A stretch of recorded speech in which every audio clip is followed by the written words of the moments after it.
In the sun-scorched Bekaa Valley of Lebanon, there is a platform that defies the laws of physics. At first glance you see the grandeur of Rome, towering columns of the Temple of Jupiter, a testament to imperial power. But look lower. Look at the foundation these Roman ruins sit upon. Here lies an anomaly so profound it threatens to unravel the entire narrative of human engineering. We are staring at the Trilithon. 3 limestone blocks, each weighing over 800 tons. To put that into perspective, that is the equivalent of 3 fully loaded Boeing 747s lifted 20 feet into the air and placed with such laser precision that not even a piece of paper can fit between them. Standard history books tell us the Romans built this. Yet there is no crane in the Roman technological arsenal capable of lifting a fraction of this weight. There are no records of how it was done, and in the quarry nearby, a monster sleeps, a stone weighing 1,600 tons, abandoned mid-cut, too heavy for any modern machine to move, let alone Bronze Age tools. Before we dive deeper, ignite that like button. Tell me in the comments where you are listening from and what time it is there. The visuals are here to add context, but they aren't necessary to follow along. We are not just looking at a temple, we are looking at a crime scene. A civilization possessing the power to manipulate mountains casually left their tools, abandoned their masterpiece, and vanished into the mist of time. They left no name, no writings, and no graves. Only the impossible stones remain. Who were the titans of Baalbek, and why did they leave? To understand the magnitude of the disappearance, we must first confront the magnitude of the presence. Standing on the Acropolis of Baalbek, the air feels different, thinner perhaps, or charged with the static of deep time. The Bekaa Valley stretches out, a fertile corridor that has seen the march of armies from the Assyrians to the Macedonians, but nothing in the landscape prepares the human mind for the structure that dominates the horizon. This is not merely a ruin, it is an assertion of dominance over nature itself. The visible layer is Roman, and it is spectacular in its own right. The Temple of Jupiter, dedicated to the supreme deity of the Roman pantheon, was designed to be the largest temple in the empire. Its columns soar nearly 70 feet into the air, dwarfing the Parthenon in Athens. The Romans, known for their architectural arrogance and engineering prowess, wanted to make a statement here at the edge of their domain. They succeeded. The intricate carvings of bulls and lions, the Corinthian capitals, the sheer volume of imported granite, it all speaks to the might of an empire at its zenith. Historical texts confidently attribute this site to the period of Roman rule, roughly around the 1st century AD. Under the reign of Emperor Augustus and his successors, this complex was expanded and adorned. If you walk through the Great Court today, you are walking through a textbook example of imperial Roman ambition. However, as the eye travels down from the ornate Roman friezes to the base of the structure, the narrative undergoes a jarring fracture. The architectural language changes, the scale shifts from the impressive to the impossible. Beneath the Roman columns forming the retaining wall of the podium sits a foundation that does not belong to the classical world. Here we encounter the Trilithon. The Trilithon consists of 3 limestone blocks arranged in a horizontal row that defy every conventional explanation of ancient construction. These are not merely large stones, they are geological anomalies pulled from the earth and shaped into geometry. Each block measures approximately 64 feet in length, 14 feet in height, and 12 feet in depth. The calculated weight of a single block ranges between 800 and 900 tons. To visualize this, imagine stacking 300 mid-size sedans into a solid cube of crushed metal, then fusing them into a single object. Now imagine lifting that object 20 feet into the air and placing it on a wall with such delicacy that the seam between it and its neighbor is invisible to the naked eye. This is where the horizontal analysis of data begins to dismantle the timeline. In the standard archaeological model, the Romans are credited with the entire construction from the bedrock up. We possess the manuals of Roman engineers. We know their tools, their mathematics, and their limits. The primary lifting device of the Roman era was the trispastos, a crane consisting of a jib, a winch, and a system of 3 pulleys. This machine, a marvel of its time, had a maximum lifting capacity of roughly 150 to 200 kilograms. By combining multiple pulleys into a polyspastos and utilizing a heavy treadmill powered by men walking inside a wheel, the Romans could increase this capacity significantly. The absolute theoretical limit for a Roman heavy lift crane operating under ideal conditions with multiple capstans was approximately 60 tons. The discrepancy is mathematical, not interpretive. We are looking at a gap between capability and reality that involves a factor of 15. An 800-ton block is not slightly heavier than a 60-ton limit. It is a completely different class of problem. To move an 800-ton load using Roman technology would require a forest of cranes, a web of ropes so dense they would interfere with one another, and a coordination of manpower that defies logistical feasibility. Let us consider the rope. In the ancient world, the strongest available rope was made of hemp. A hemp rope with a diameter of 2 inches has a breaking strength. To lift 800 tons, you would need tens of thousands of strands of this rope. The sheer weight of the rigging alone, the ropes, the blocks, the tackle, would be immense. Furthermore, there is the problem of attachment. How do you attach ropes to a smooth limestone block of that size without the ropes shearing off or the stone crushing them? There are no bosses or protrusions on the Trilithon stones to anchor ropes, a common feature in unfinished Roman masonry used for lifting. The surfaces are smooth, finished, and uniform. If we abandon the idea of cranes and look to the ground, the rollers and ramps theory is often presented as the solution. The logic suggests that with enough men, enough logs, and enough time, anything can be moved. Let us apply the physics of friction to this hypothesis. To move an 800-ton block on wooden rollers over a paved surface, you must overcome the coefficient of static friction. Even with lubrication, the force required to start the movement is staggering.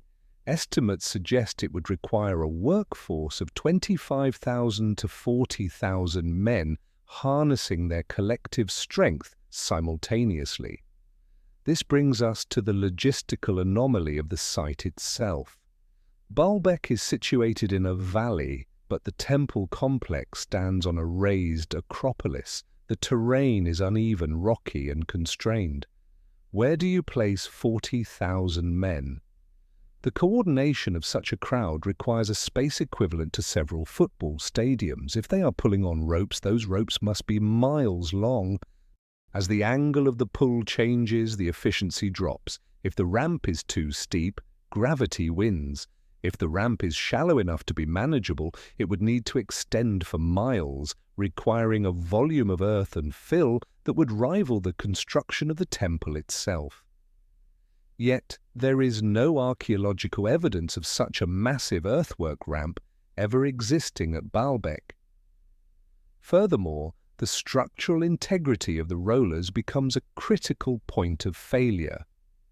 Wood has a crushing limit. An 800-ton load distributed over wooden logs would pulverize them. The rollers would not roll, they would shatter or be pressed into the ground, creating an anchor rather than a conveyance.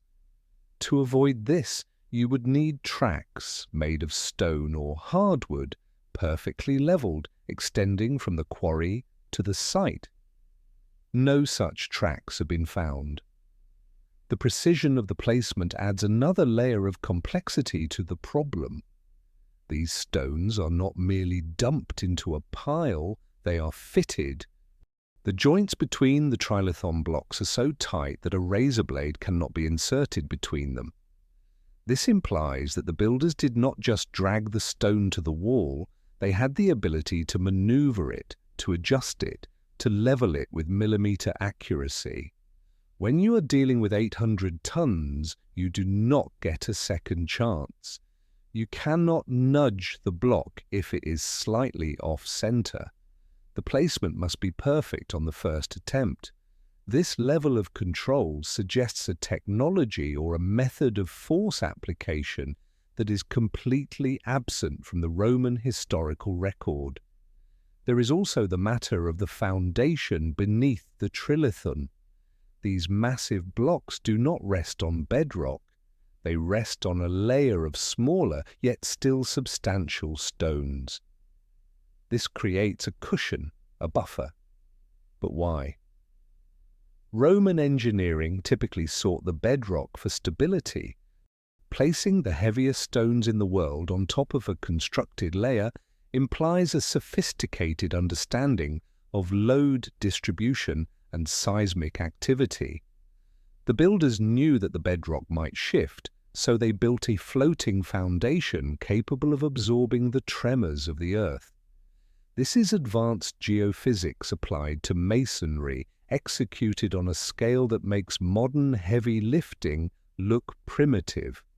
The erosion patterns on these stones tell a story of their own, one that diverges from the Roman columns above.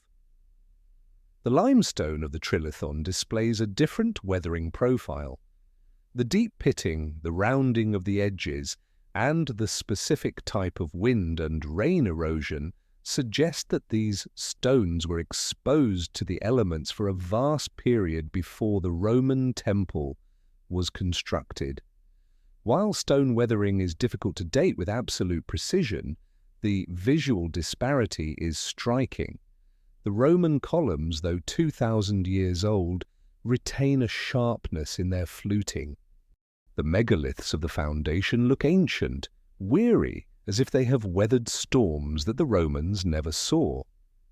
This visual evidence supports the platform theory, the idea that the Romans found a pre-existing sacred mound, a platform of giants, and built their temple upon it to co-opt the power of the location. It was a common practice in the ancient world to build upon the holy sites of conquered peoples. But if the Romans found this platform, who built it? And more importantly, why?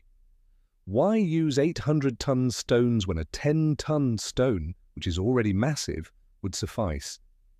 The logic of construction usually follows the path of least resistance. You use the smallest material necessary to achieve the structural goal. Over-engineering is a waste of resources. The Trilithon is over-engineered to a degree that borders on madness. There is no structural reason for these stones to be this large. A wall of smaller blocks would have held the podium just as well. The decision to use 800-ton monoliths was not one of necessity, it was one of choice. It was a statement, but a statement to whom? If we accept the textbook narrative, we must accept that the Romans, a pragmatic and efficient people, suddenly decided to engage in a construction project that was exponentially more difficult, expensive, and risky than anything else they had ever attempted, for a foundation that would be largely invisible. They would have had to invent new technologies, train a massive specialized workforce, and spend decades solely on the foundation, only to revert to standard construction methods for the temple itself. It breaks the pattern of Roman behavior. It introduces a singularity in their engineering timeline that has no precursor and no successor. The silence of the archives is the final deafening note in this movement. The Romans were bureaucratic obsessives. They recorded everything: the grain dole, the movement of legions, the cost of nails. We have records of the construction of the Colosseum, the Pantheon, the aqueducts. We know the names of the architects like Apollodorus of Damascus. Yet, for the transport and placement of the largest stones ever moved in human history, there is silence. No tablet, no scroll, no inscription boasts of this achievement. No emperor claims the glory of lifting the Trilithon. It is as if the stones were already there, a mute fact of the landscape, accepted and utilized but not created by the empire. We are left with a physical reality that contradicts the historical record. The math does not balance, the friction coefficients, the rope strengths, the crane capacities, they all scream impossible when applied to the Trilithon.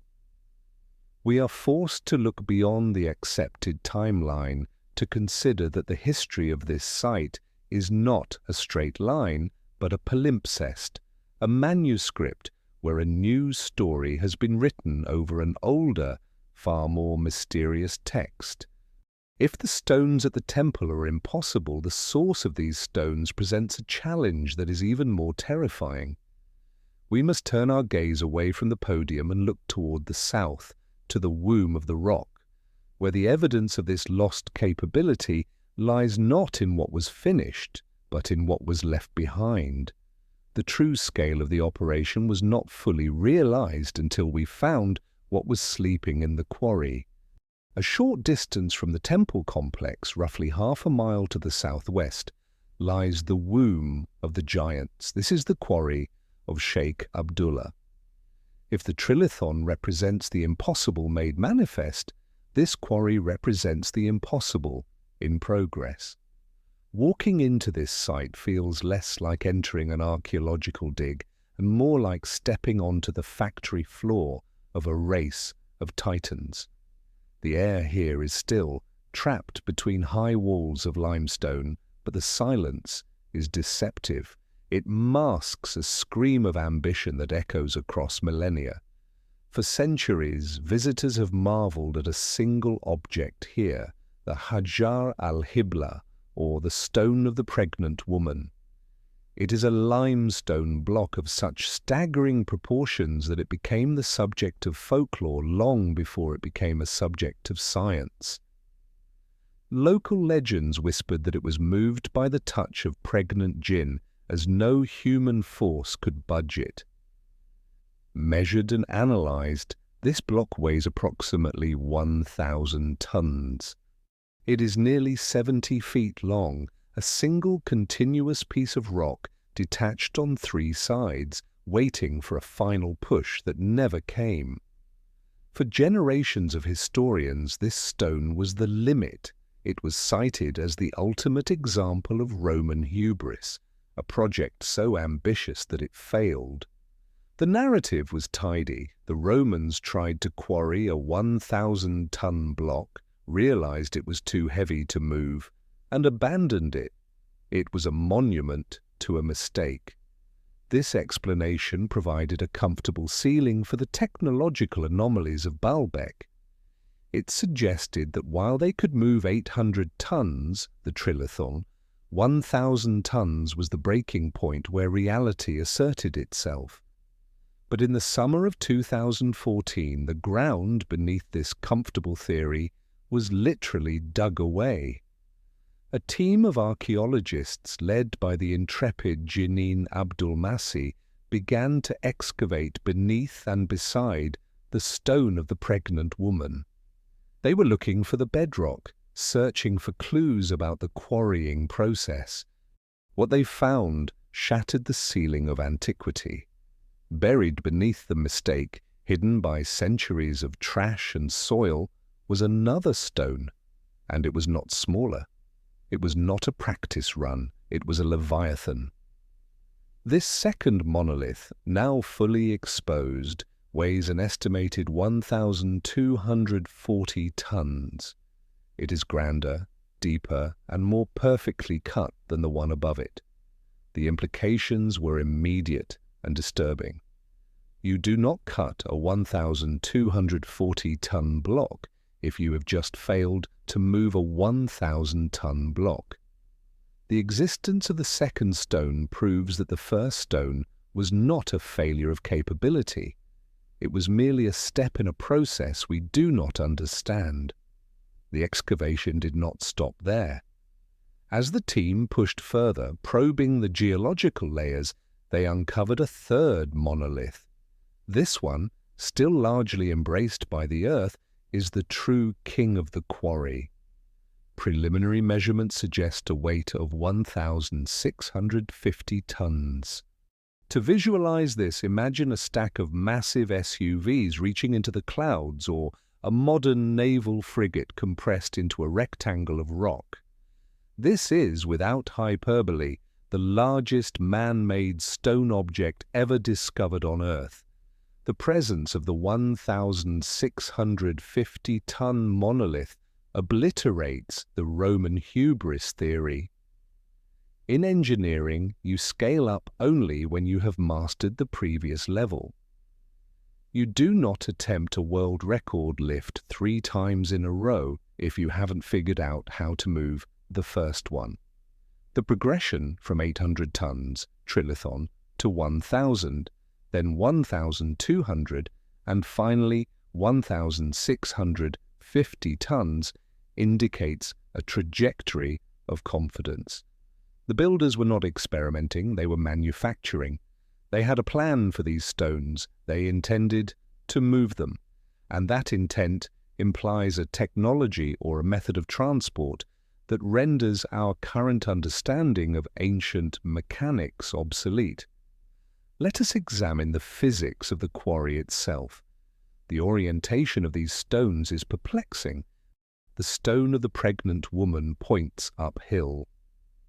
To transport it to the temple, it would not only have to be lifted out of its pit, but then dragged over uneven, rocky terrain to the site.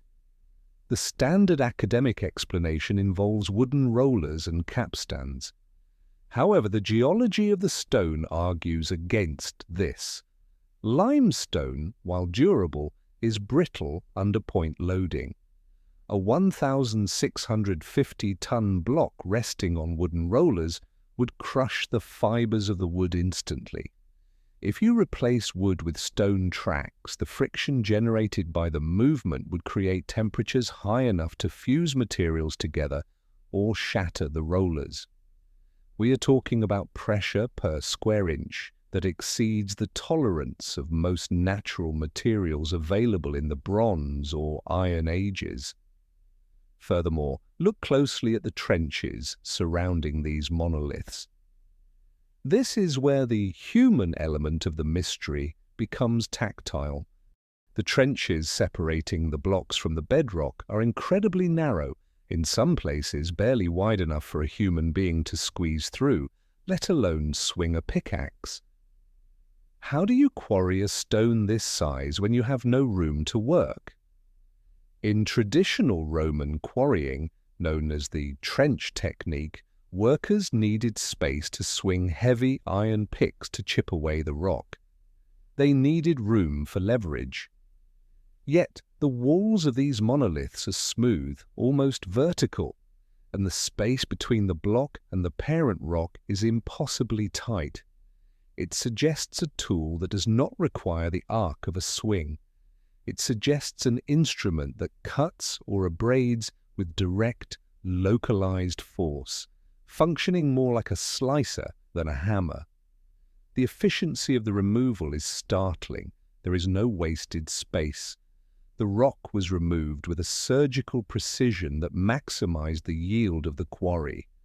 The composition of the stone itself offers another layer of defense against skepticism. Skeptics have occasionally proposed that these blocks are not quarried stone at all, but rather geopolymer concrete, a slurry of limestone and binder poured into wooden moulds. This theory would solve the transport problem. You don't move a 1,000-ton stone, you move 1,000 tons of dust in baskets and mix it on site. It is an elegant solution, but the quarry rejects it. If you walk along the flank of the 1,650-ton monolith, you can see the continuous geological veins running through the rock. These veins, red oxides and quartz lines, continue seamlessly from the bedrock into the block and out the other side. You cannot fake geology. You cannot pour a vein of quartz. These stones are natural, born of the earth, cut from the crust.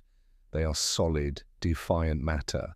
So we return to the problem of the lift. How do you separate a 1,650-ton block from the bedrock underneath? You cannot slide a saw under a mountain.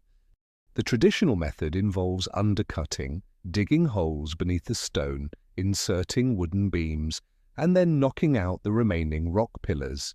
But with a weight this massive, the wooden beams would be crushed before the stone was even free.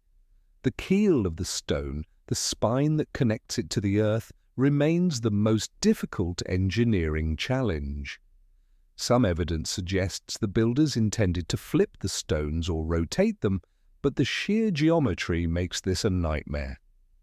A 1,600-ton object has immense potential energy. If it shifts unexpectedly, it doesn't just fall, it creates an earthquake. It destroys the equipment, the ramp, and the workers. The margin for error is zero, yet the confidence of the cuts suggests the builders were not afraid. They worked with a nonchalance that is unsettling. They cut the stone as if it were styrofoam, preparing it for a journey that physics says is impossible. There is also the question of the destination. Where were these monsters going? The Trilithon in the temple wall is made of 800-ton stones. These quarry stones are double that size. They were not meant to replace the Trilithon. They were meant to surpass it. Were they intended for a new retaining wall? A second temple? Or were they part of a different structure entirely, one that was never finished? The timeline here begins to blur. The Roman tools found in the upper layers of the quarry debris are undeniable. We have found Roman lamps, Roman pottery, and Roman coins.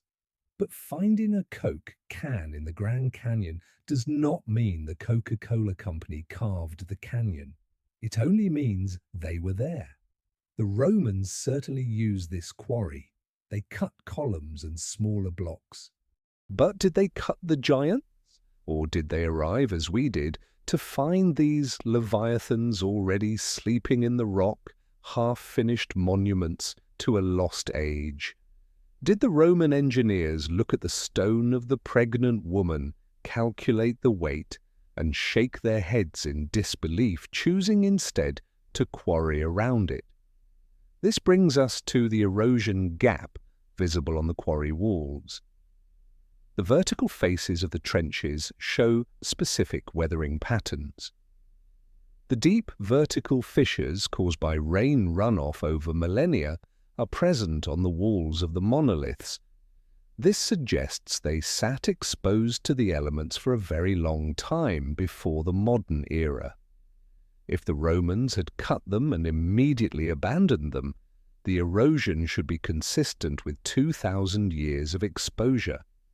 But some geologists argue the weathering looks far older, hinting that the quarry lay dormant for an age before Jupiter was ever worshipped in the valley. The silence of the site is heavy. There are no inscriptions on these monoliths. No I, Emperor Hadrian, commanded this. No Legion III Gallica was here. The stones are mute. This absence of ownership is uncharacteristic of the Romans, who treated public works as propaganda. Every aqueduct, every milestone bore a name. Why leave the greatest engineering feat of the empire unsigned? Unless, of course, it wasn't theirs to claim. As we stand in the shadow of the 1,650-ton block, we are forced to confront the concept of the Great Interrupt. The work here did not stop because the project was finished. It stopped mid-sentence. The stones are still attached to the bedrock. The trenches are half dug. It looks as though the whistle blew for a lunch break and the workers never returned. What catastrophe, what shift in politics or climate could cause a civilization to walk away from the greatest construction project on the planet? You do not abandon a 1,600-ton investment lightly.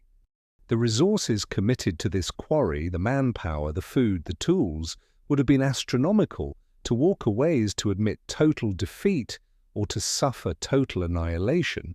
But to understand the builders, we must look closer than the size of the stones.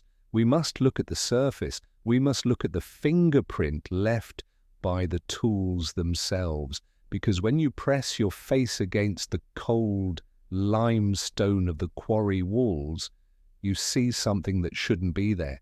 You see a pattern of machining that defies the chisel and the mallet. You see a groove, a rhythm in the stone that leads us away from the brute force of slaves and into the realm of advanced mechanics. If the sheer mass of the stones at Baalbek provides the initial shock to the system, it is the surface of the rock that provides the haunting. The size tells us they were strong. The surface tells us they were precise. When we move our eyes from the macroscopic scale of the quarry to the microscopic scale of the tool marks, the mystery does not shrink, it deepens. We are now entering the realm of forensic engineering, where the evidence is etched in millimeters. To understand the anomaly, we must first understand the standard toolkit of the classical world. The Roman mason, a master of his craft, operated with a specific set of instruments: the iron chisel, the mallet, the pick, and the adze. These tools operate on the principle of percussive fracture. You strike the stone and a chip flies off. The result, visible on thousands of Roman structures across Europe and the Mediterranean, is a surface that, before sanding and polishing, bears the chaotic staccato rhythm of thousands of individual strikes. It is the signature of human labor, irregular, varying in depth depending on the fatigue of the worker, and inherently violent. However, when we examine the unfinished surfaces of the megaliths in the quarry and the foundational blocks of the podium, we encounter a different signature.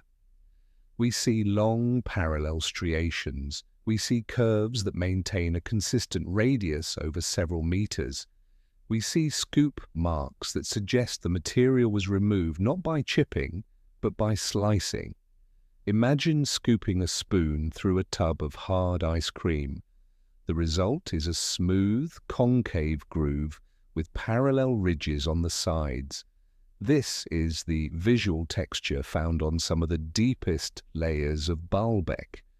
It implies a tool that did not strike the rock, but rather moved through it with a continuous rotary or reciprocating motion. In modern engineering, we call this machining. The consistency of these grooves poses a tribological problem. Tribology is the science of friction, wear, and lubrication. To cut limestone with a continuous stroke, you need a tool tip that is significantly harder than the stone and capable of dissipating the immense heat generated by friction. If you tried to replicate these marks with a bronze or iron tool, the metal would overheat, soften, and lose its edge within inches. You would spend more time sharpening the tool than cutting the stone.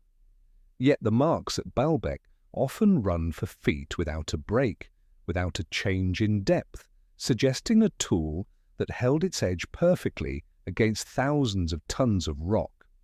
This brings us to the Mohs scale paradox. The Mohs scale measures the hardness of minerals. Limestone is relatively soft, sitting at a 3 or 4. It is manageable, but the builders of Baalbek did not limit themselves to limestone. Scattered throughout the site, and most notably in the columns of the Temple of Jupiter, we find granite. Granite is a monster. It sits at a 6 or 7 on the Mohs scale, containing quartz crystals that are harder than steel. You cannot cut granite with a copper chisel. The copper will curl like butter. You cannot cut it with iron. To work granite, you need a material harder than quartz, diamond, corundum, or hardened steel alloys. The presence of the granite columns at Baalbek is one of the most overlooked logistical nightmares of the ancient world. These are not local stones. The limestone of the Trilithon came from half a mile away. The granite columns came from Aswan, Egypt. Let us pause to appreciate the geography of this achievement. Aswan is approximately 900 miles away from Baalbek. To bring these columns here, the builders had to quarry them in Upper Egypt, load them onto barges, float them down the Nile, navigate the treacherous delta, cross the Mediterranean Sea, and land them on the coast of Lebanon, likely at the port of Tripoli or Byblos. But the sea journey is the easy part. The true horror begins on land. Baalbek is not on the coast. It is situated in the Bekaa Valley, separated from the sea by the Mount Lebanon range. The site sits at an altitude of roughly 3,700 feet, 1,100 meters, and this means the builders had to drag 50-ton granite shafts uphill over a mountain range through winding passes for a distance of over 60 miles from the coast. We are talking about a vertical lift of over a kilometer, dragging dead weight against the force of gravity on roads that, if they existed, were likely little more than dirt tracks. The friction generated by dragging 50 tons of granite uphill would be enough to ignite wooden rollers. The braking systems required to prevent the columns from sliding back down the mountain and crushing the workforce would have to be fail-safe. The Romans were masters of logistics, yes, but the sheer caloric expenditure, the cost in human life and resources to bring granite to a place already overflowing with high-quality limestone, speaks to an obsession with specific materials. Why granite? Why not just use the local stone for the columns? The choice of material suggests that the properties of the stone, its color, its resonance, its piezoelectric content, were just as important as its structural function. Returning to the limestone foundation, we must examine the zero-tolerance fitting. This is the detail that keeps engineers awake at night. The joints between the Trilithon blocks are not filled with mortar. There is no cement, no glue, no binding agent. The stones are held together by gravity and friction alone. In standard masonry, you use mortar to compensate for irregularities. If the stone is not perfectly flat, the mortar fills the gap and distributes the load. Without mortar, the mating surfaces must be perfect. If there is a high point on one stone, it becomes a stress concentrator. With 800 tons pushing down, a single high point would cause the stone to crack or spall. The interface between the Trilithon blocks is so tight that it is often described as hermetic. You cannot fit a needle between them. This implies that the contact surfaces are flat to within fractions of a millimeter across a surface area of hundreds of square feet. How was this achieved? In a modern workshop, we would use a process called lapping, rubbing two surfaces together with an abrasive compound until they mate perfectly. But you cannot lap an 800-ton stone. You cannot pick it up, rub it against its neighbour, and check the fit. You have to cut it perfectly the first time while it is separate from the wall, and then drop it into place with absolute confidence. This suggests a level of metrology, the science of measurement, that rivals our own.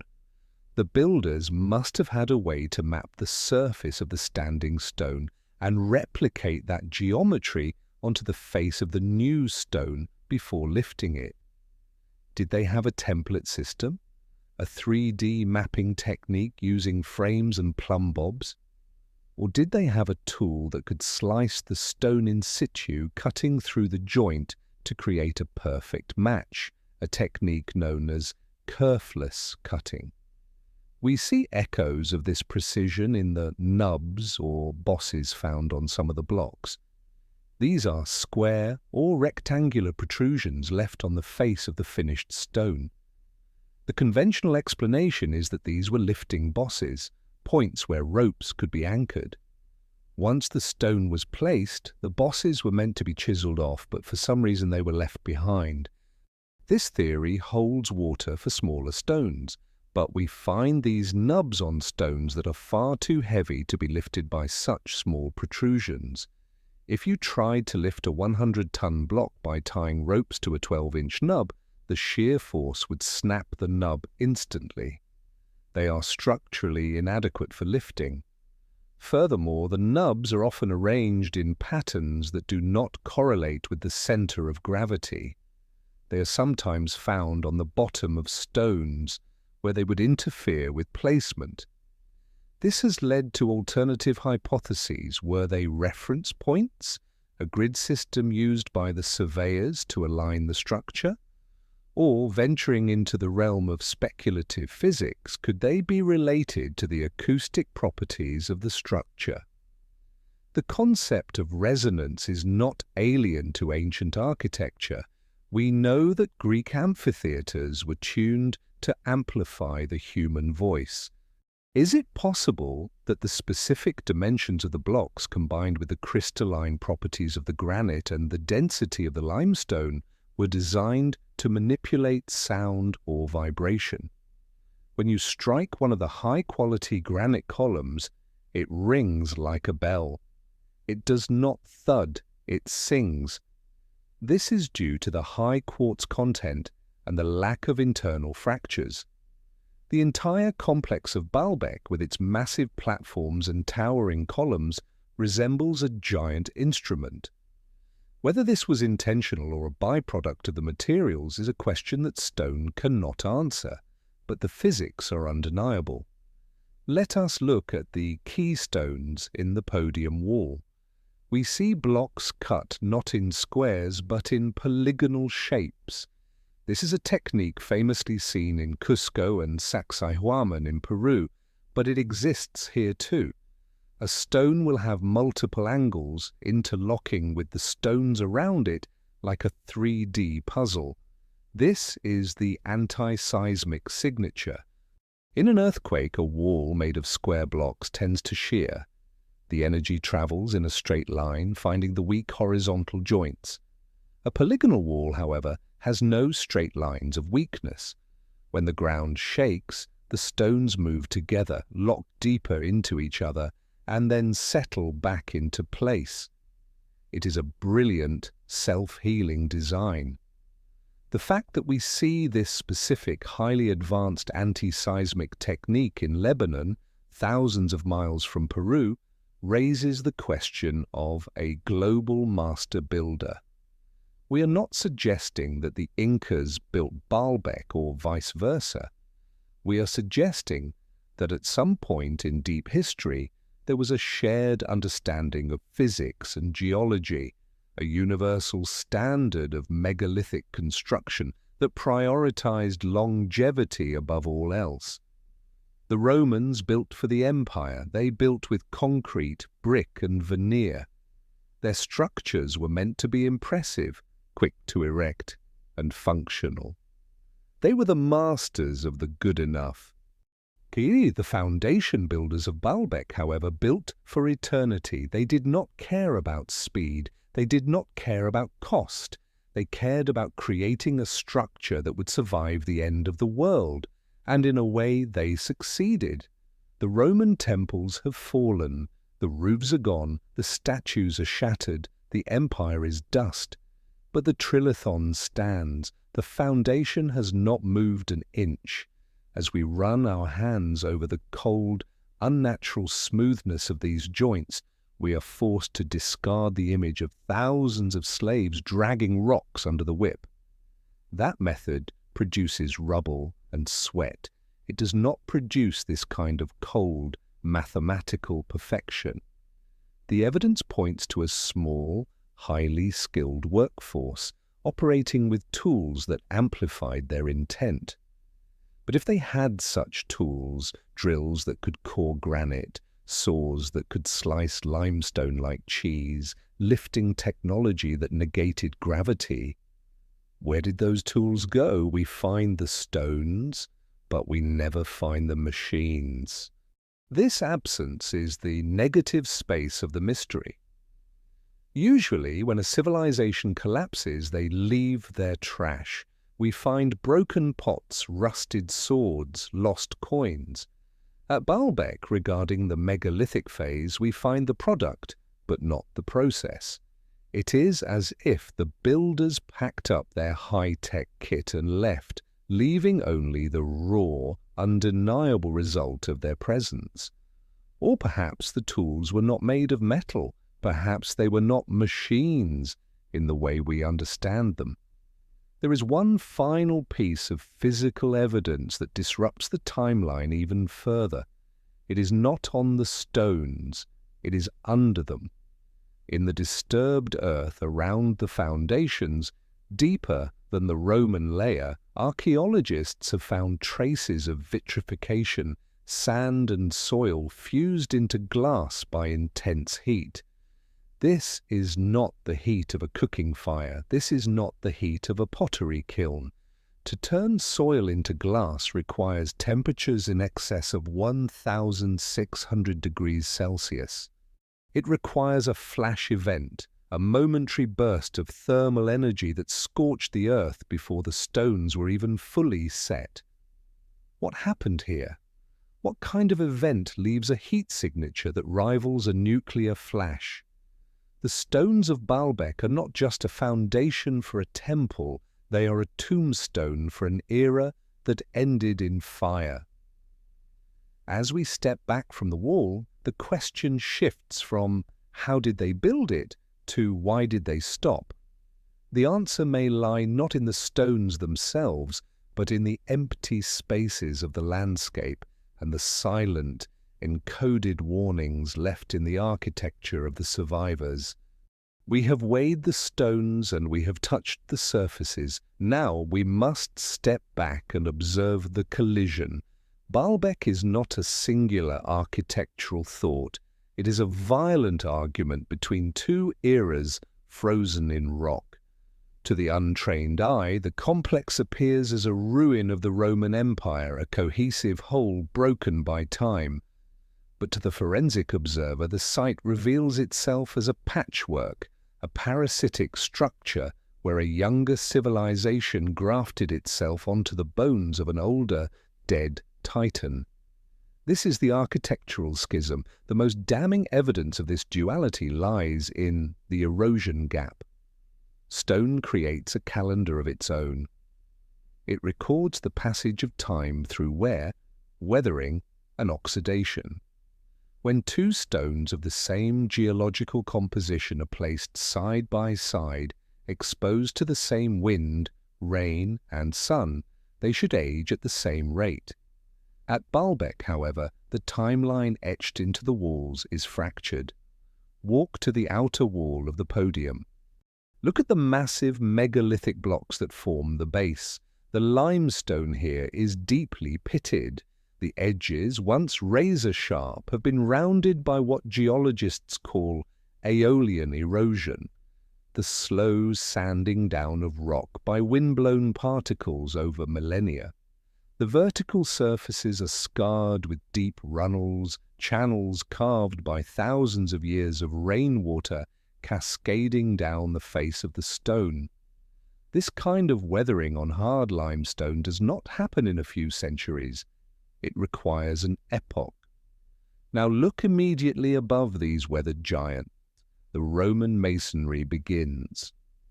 The Roman blocks are smaller, standardized and manageable, but more importantly, they are fresh. The edges of the Roman blocks are still crisp. The tool marks of the Roman adze are still visible. The stone has not surrendered to the elements in the same way. If we accept the mainstream narrative that the entire complex was built in the 1st century AD, we are faced with a physical impossibility. How can the foundation look 10,000 years old while the wall sitting on top of it looks 2,000 years old? It is as if the bottom half of the building has experienced a different history than the top half. The only logical conclusion is that the foundation stood naked, exposed to the elements, for a vast stretch of time before the Roman architects arrived to lay their first brick. This visual disconnect extends to the construction techniques. The Roman Empire was built on opus caementitium, Roman concrete. They were the masters of the mix. They understood binding agents, volcanic ash and lime. Their architecture relied on the chemical bond. They used mortar to glue the world together. When they used stone blocks, they often employed iron clamps, dovetail clamps set into lead to hold the stones in place. You can see the holes for these clamps all over the Roman ruins of the site. It was a construction philosophy based on security, redundancy, and chemical adhesion. The megalithic foundation, however, rejects this philosophy entirely. There is no mortar, there are no holes for iron clamps. The builders of the Trilithon and the surrounding podium walls relied on a completely different principle: hyperstability through mass and friction. They believed that if you cut the stone perfectly enough and made it heavy enough, you didn't need glue. This is dry masonry taken to a supernatural extreme. The confidence required to place an 800-ton block without a mechanical fastener is staggering. It implies that the builders knew the stone would never shift. They understood the seismology of the Bekaa Valley so intimately that they knew their geometry alone was enough to survive the Earth's anger. This brings us to the interface of the eras. There are places in the wall where you can see the Romans interacting with the megaliths. And the interaction is not one of cooperation. It is one of adaptation. We see Roman blocks packed into the eroded crevices of the megaliths. We see the top surfaces of the giant stones leveled off, sometimes crudely, to create a flat surface for the Roman temple to sit upon. This is the behavior of a squatter.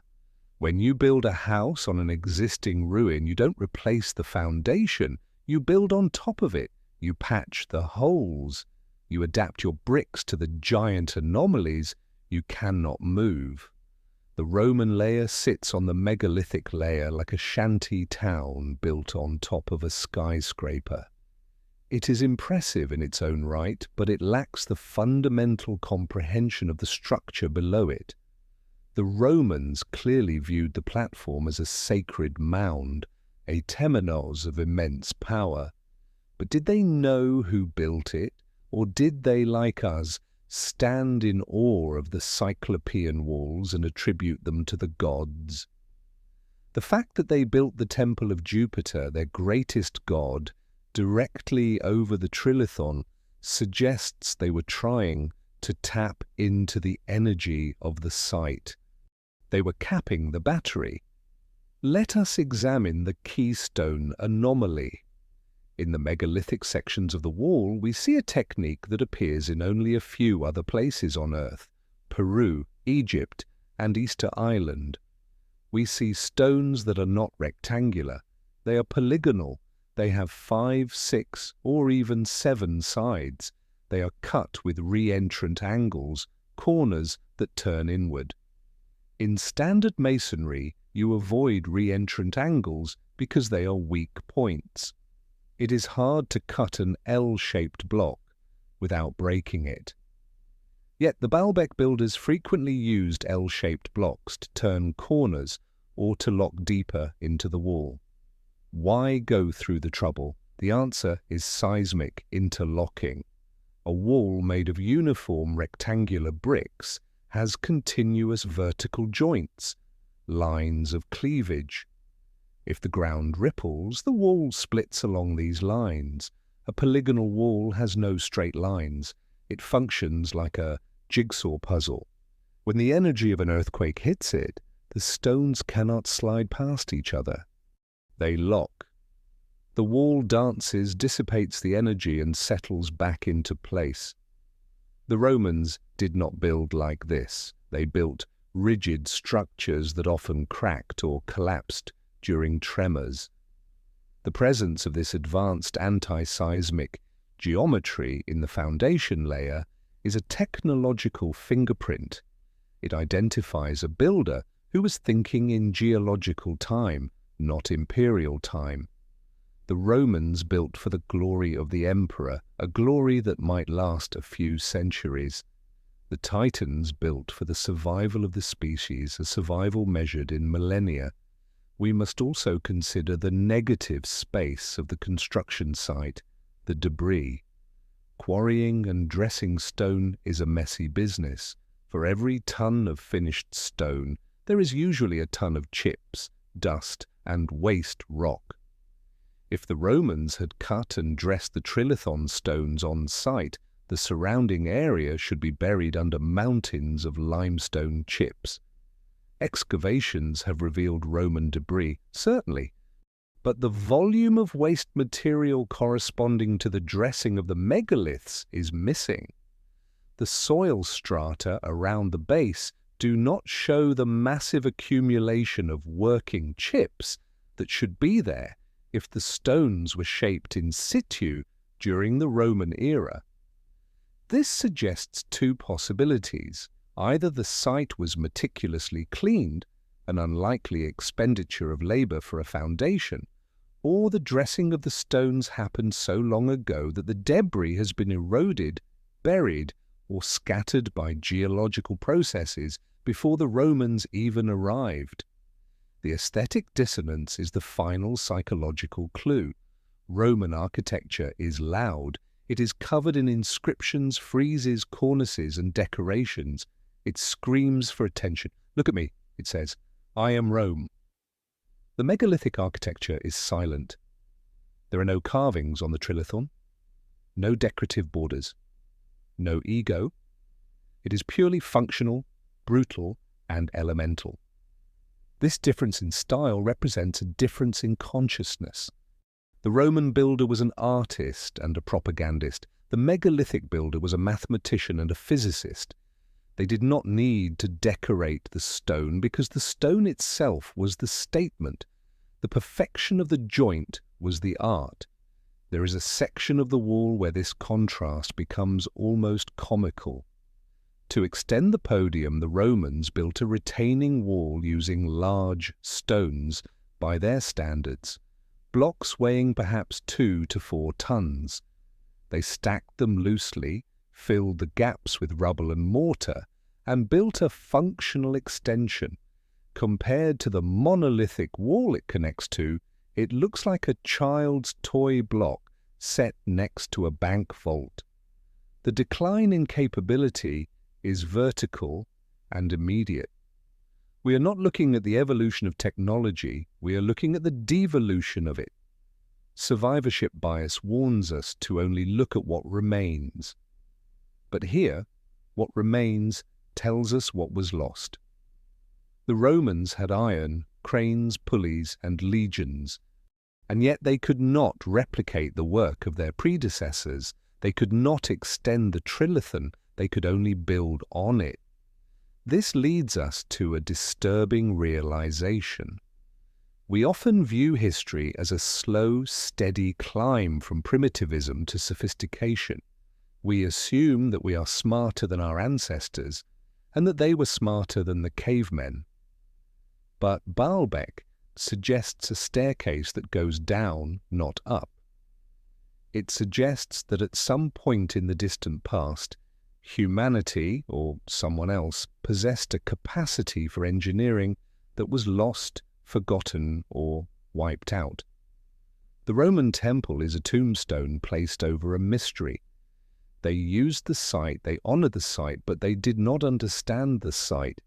They were the inheritors of a legacy they could not comprehend. As we stare at the line where the eroded Titanic limestone meets the crisp Roman masonry, we are staring at the boundary between history and prehistory. On top is the world we know, the world of emperors, wars, and written records. Below is the shadow world, the world of the anonymous builders who treated gravity like a variable they could toggle off. But if the Romans didn't cut these stones, and if they didn't have the tools to move them, then who did? And more importantly, what happened to the tools? A civilization that can move 1,600 tons does not just use copper chisels. They do not use hemp ropes. We have looked at the stones. We have looked at the erosion. Now we must look for the ghosts in the machine.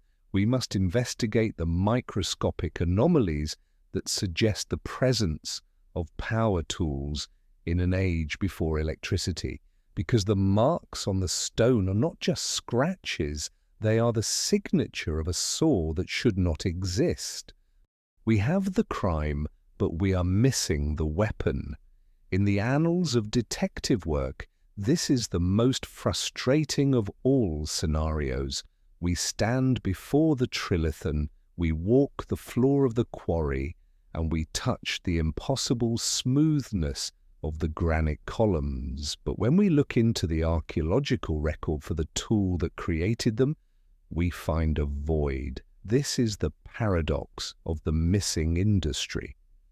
To understand the severity of this problem, we must visit the local museum.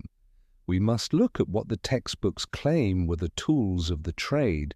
We see displays of copper chisels, bronze adzes, and perhaps in the later Roman layers, iron picks. We are told with a straight face by the academic establishment that these were the instruments used to shape the 800-ton blocks of Baalbek and the granite giants of the temple. Let us apply the laws of physics to this assertion. We return to the Mohs scale of mineral hardness. This is not a theory. It is a measurement of resistance to scratching. Copper has a hardness of 3. Bronze, an alloy of copper and tin, climbs to about 3.5. Iron, depending on its quality, sits around 4.5. The limestone of Baalbek is a 3 or 4. Technically, you can cut limestone with bronze, though the tool would dull rapidly. But the builders of Baalbek did not stop at limestone. They imported massive quantities of Aswan granite for the Temple of Jupiter. Aswan granite consists of feldspar, mica, and quartz. Quartz has a Mohs hardness of 7. This is the hard barrier of reality. You cannot cut a material of hardness 7 with a tool of hardness 3.5. It is physically impossible. If you strike granite with a copper chisel, the granite does not yield. The copper does. The metal curls, blunts, and deforms. To argue that millions of tons of granite were shaped by copper chisels is akin to arguing that a lumberjack cut down a redwood forest using a plastic butter knife. No matter how much time you have or how many butter knives you use, the physics of the interaction will never result in a clean cut. The conventional explanation for this discrepancy is the use of abrasives. The theory suggests that the ancients used copper saws, flat blades without teeth, and fed a slurry of sand and water under the blade. The sand containing quartz particles would act as the cutting agent. The copper was merely the carrier. The workers would drag the saw back and forth hour after hour, day after day, slowly grinding their way through the stone. This method works. We have replicated it in modern experiments, but there is a variable that this theory cannot account for: the economy of time and the geometry of the mark. When you cut stone with loose sand and a handsaw, the process is agonizingly slow. The cutting rate is measured in millimeters per hour. Furthermore, the blade tends to wander. It is difficult to maintain a perfectly flat plane or a perfectly circular core. The sand grinds the side of the blade as much as the stone, meaning you consume your tool almost as fast as you cut the rock. Now look at the granite columns of Baalbek. Look at the precision of the curvature. Look at the vast surface area of the Trilithon blocks. If these were cut with sand and hand saws, the labor force required would not be thousands, it would be millions, working for centuries just to dress the stones. But the most damning evidence against the sand and copper theory is found in the microscopic details of the tool marks themselves. In the recesses of the site and on similar megalithic structures in Egypt that share this masonry DNA, we find the signature of the tube drill. A tube drill is exactly what it sounds like, a hollow cylinder used to cut a circular hole, leaving a central core of rock that is then snapped off. When we examine the walls of these ancient drill holes or the cores that were removed, we see a continuous spiral groove. This is the feed line. It traces the path of the tool as it penetrated the rock. In modern machining, the distance between the grooves indicates the feed rate, how deep the drill sinks into the material with each revolution. A loose abrasive drill, sand and copper, does not leave a clean, continuous spiral. It leaves a chaotic, polished or matte surface because the sand is tumbling randomly. A fixed point tool, a tool where the cutting tip is rigidly attached to the bit, leaves a spiral. The feed rate seen on some of these ancient granite cores is shocking.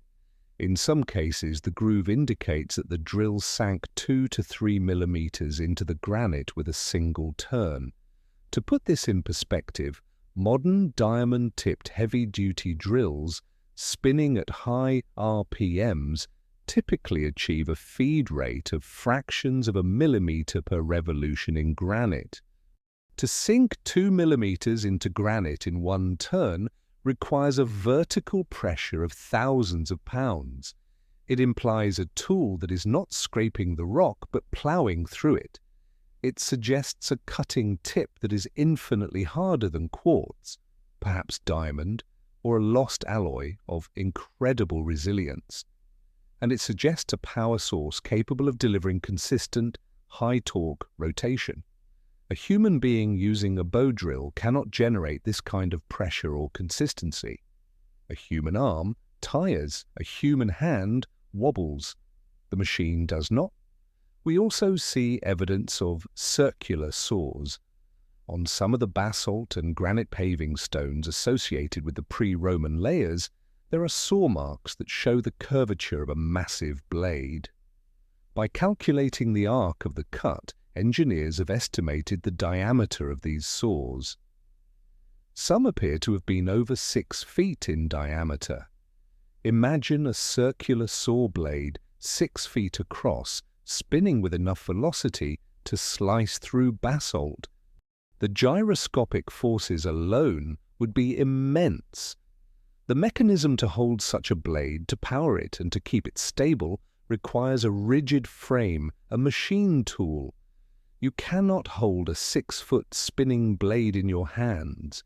You need a chassis, you need a stator, you need an industrial infrastructure. This brings us to the concept of the industrial ghost.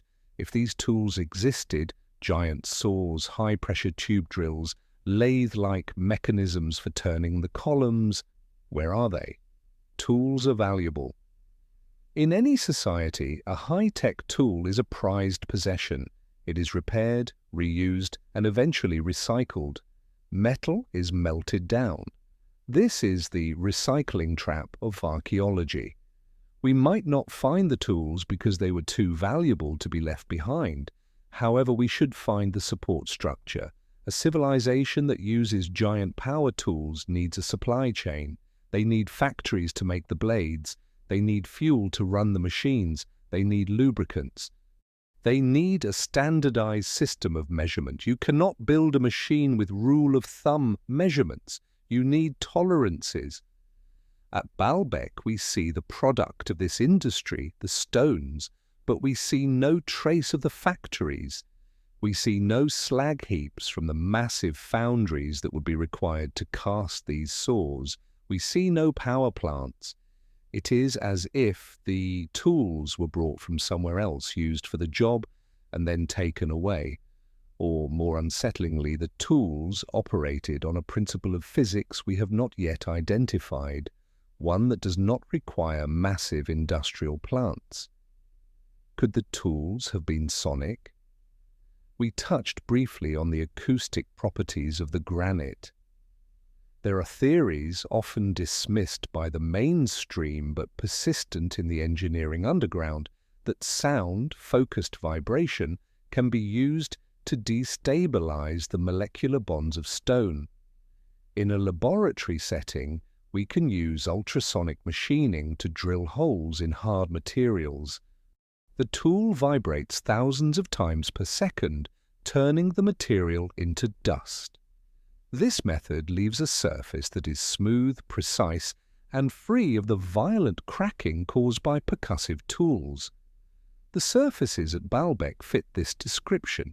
The scoop marks in the quarry, which look like ice cream scoops, resemble the pattern of a tool that is removing material through vibrational frequency rather than impact.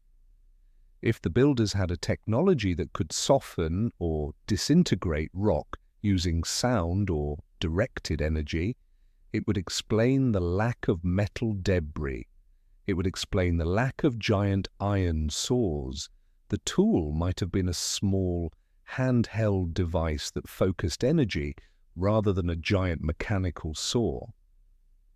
But let us ground ourselves back in the physical evidence.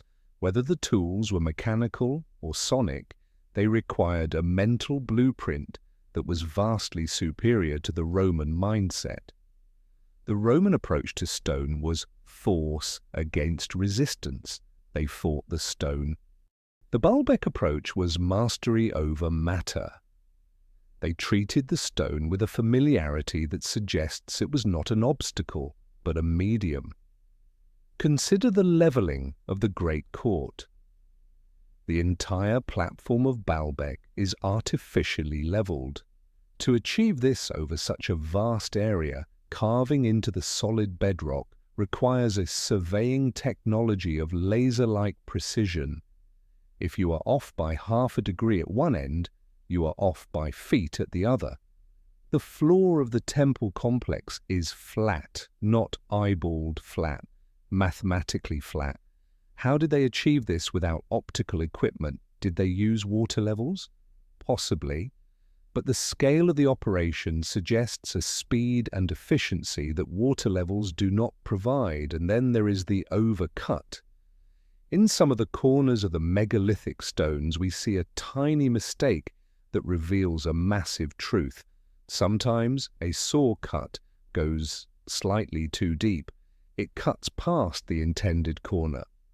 This happens in modern carpentry when using a circular saw.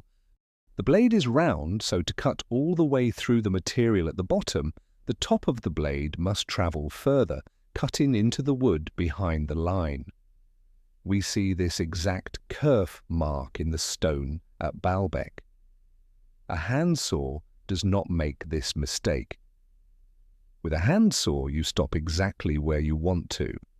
An overcut is the signature of a powered circular tool moving rapidly. The operator pushed the machine a fraction of an inch too far. That tiny error, that moment of human imperfection, is the smoking gun for mechanized labor.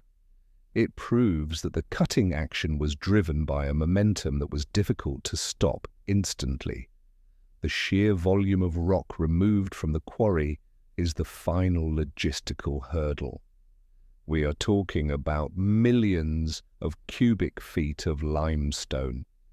If this was done with picks, the quarry floor should be a sea of gravel, but the quarry is relatively clean. The rock was not just broken, it was removed. Where is the mountain of chips? Where is the waste? If the builders used a technology that turned rock into fine powder, like the sonic drilling or high-speed grinding, the waste would be dust. Dust blows away. Dust washes into the soil. Dust leaves no trace.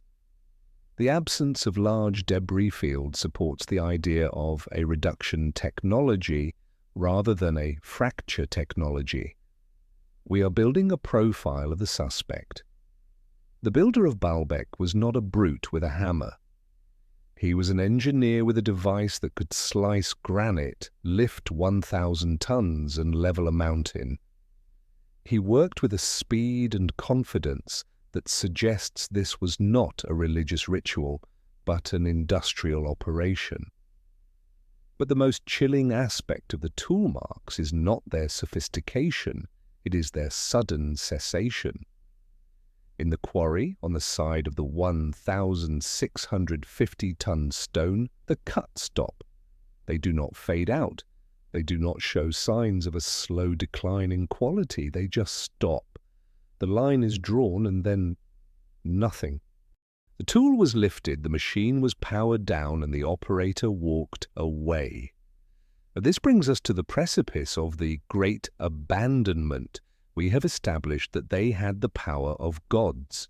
They had the tools of a futuristic civilization operating in the deep past. They were in the middle of their greatest project. The stone of the pregnant woman was almost free. The 1,650-ton giant was being prepared. The podium was ready to receive its crown. And then silence. Why? Civilizations do not just walk away from their masterpieces. They do not abandon the investment of generations unless they are forced to. The state of the quarry suggests a flash event. It suggests that the work was interrupted not by a budget cut, not by a slow famine, but by something sudden, global, and catastrophic. The tools are missing because they were taken by the survivors, or because they were vaporized by the event. The stones remain because they are too heavy to be destroyed. They are the indestructible witnesses to a moment when the clock of human progress stopped and then shattered. As we stand in the quarry, looking at the unfinished line in the rock, we can almost hear the panic. We can sense the moment the sky changed color. The Titans were not just builders, they were victims, and the evidence of what ended them may be scorched into the very stones they failed to move. The narrative of Baalbek is not merely a story of construction, it is a story of interruption. Until this point, we have focused on the how. How did they move the stones? How did they cut them? But the quarry of Sheikh Abdullah forces us to confront a darker, more unsettling question. Why did they stop? When a civilization declines, the process is usually gradual. We see it in the archaeological record as a slow degradation of quality. The statues become cruder, the pottery becomes simpler, the economy contracts, and the grand projects are scaled back. This is the soft landing of history. Rome did not fall in a day, it withered over centuries. But at Baalbek there is no withering. There is a hard stop, a cardiac arrest of industry. Stand again before the 1,650-ton monolith. It is not a rejected stone. There are no cracks or fissures that would have caused the master mason to condemn it. It is perfect. The cut is clean. The ambition is fully realized. The stone was being prepared for its final separation from the bedrock. The keel was being undercut. And then the tools were dropped. This is the Pompeii effect without the bodies. In Pompeii, we know why the work stopped. Vesuvius erupted. The baker left his bread in the oven. The mason left his trowel in the wall. At Baalbek, we have the bread in the oven, the massive stones in the quarry, but we have no volcano. We have the freeze frame of a working day that never ended, followed by thousands of years of silence. To understand the nature of this interruption, we must look for the fingerprint of catastrophe. If the builders didn't run out of money and they didn't run out of food, they must have run out of time. We return to the physical evidence of the site, specifically the signs of damage that cannot be explained by simple aging. The Trilithon stones and the megalithic foundation blocks display a specific type of surface trauma. They are not just eroded, they are spalled. Spalling occurs when stone is subjected to intense, rapid thermal shock. If you heat a stone to a high temperature and then rapidly cool it, or if you subject it to a flash of intense radiant heat, the outer layer expands faster than the inner core. The result is that the surface flakes off in large sheets. We see this scarring on the oldest stones of Baalbek. It is distinct from the wind erosion that rounds the corners. This is a violent stripping of the surface. What kind of event could subject these stones to such heat? A forest fire is not hot enough to spall massive limestone blocks to this degree. A siege fire, burning wooden scaffolding, is localized. The damage at Baalbek is systemic on the lower levels. This heat signature leads us to the controversial but scientifically grounded phenomenon of vitrification. In various ancient sites across the globe, from the hill forts of Scotland to the ruins of the Middle East, we find stones that have been fused into glass. At Baalbek, amidst the deepest layers of debris, archaeologists have recovered traces of vitrified soil, sand and earth that were flash-melted. To turn silica, sand, into glass requires a temperature in excess of 1,600 degrees Celsius, 2,900 degrees Fahrenheit. This is the temperature of a blast furnace. It is the temperature of a nuclear detonation or a solar plasma event. It is not the temperature of a campfire. If a solar outburst or a cometary airburst occurred near this site, the radiant heat would be sufficient to scorch the earth, vitrify the soil, and spall the surface of the megaliths. It would also explain the sudden abandonment. If the sky literally caught fire, the priority shifts instantly from building a temple to survival. This hypothesis aligns with the Younger Dryas impact theory, which suggests that a cometary fragmentation hit the Earth or exploded in the atmosphere roughly 12,800 years ago, causing a global cataclysm, massive floods, and a sudden freeze. While the dating of Baalbek is fiercely debated, the physical condition of the megaliths is consistent with a structure that survived a global trauma. The cataclysm theory also solves the population mystery. To build Baalbek requires a massive support infrastructure, farms, water management, housing for thousands of skilled workers. Yet the archaeological record for the region shows a puzzling gap.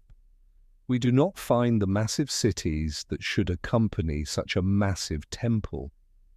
If a cataclysm occurred, it would have wiped out the soft infrastructure, the mud brick houses, the wooden granaries, the irrigation canals, leaving only the stone giants behind. The population would have been decimated. The survivors, reduced to a handful of hunter-gatherers or refugees, would have no capacity to continue the work.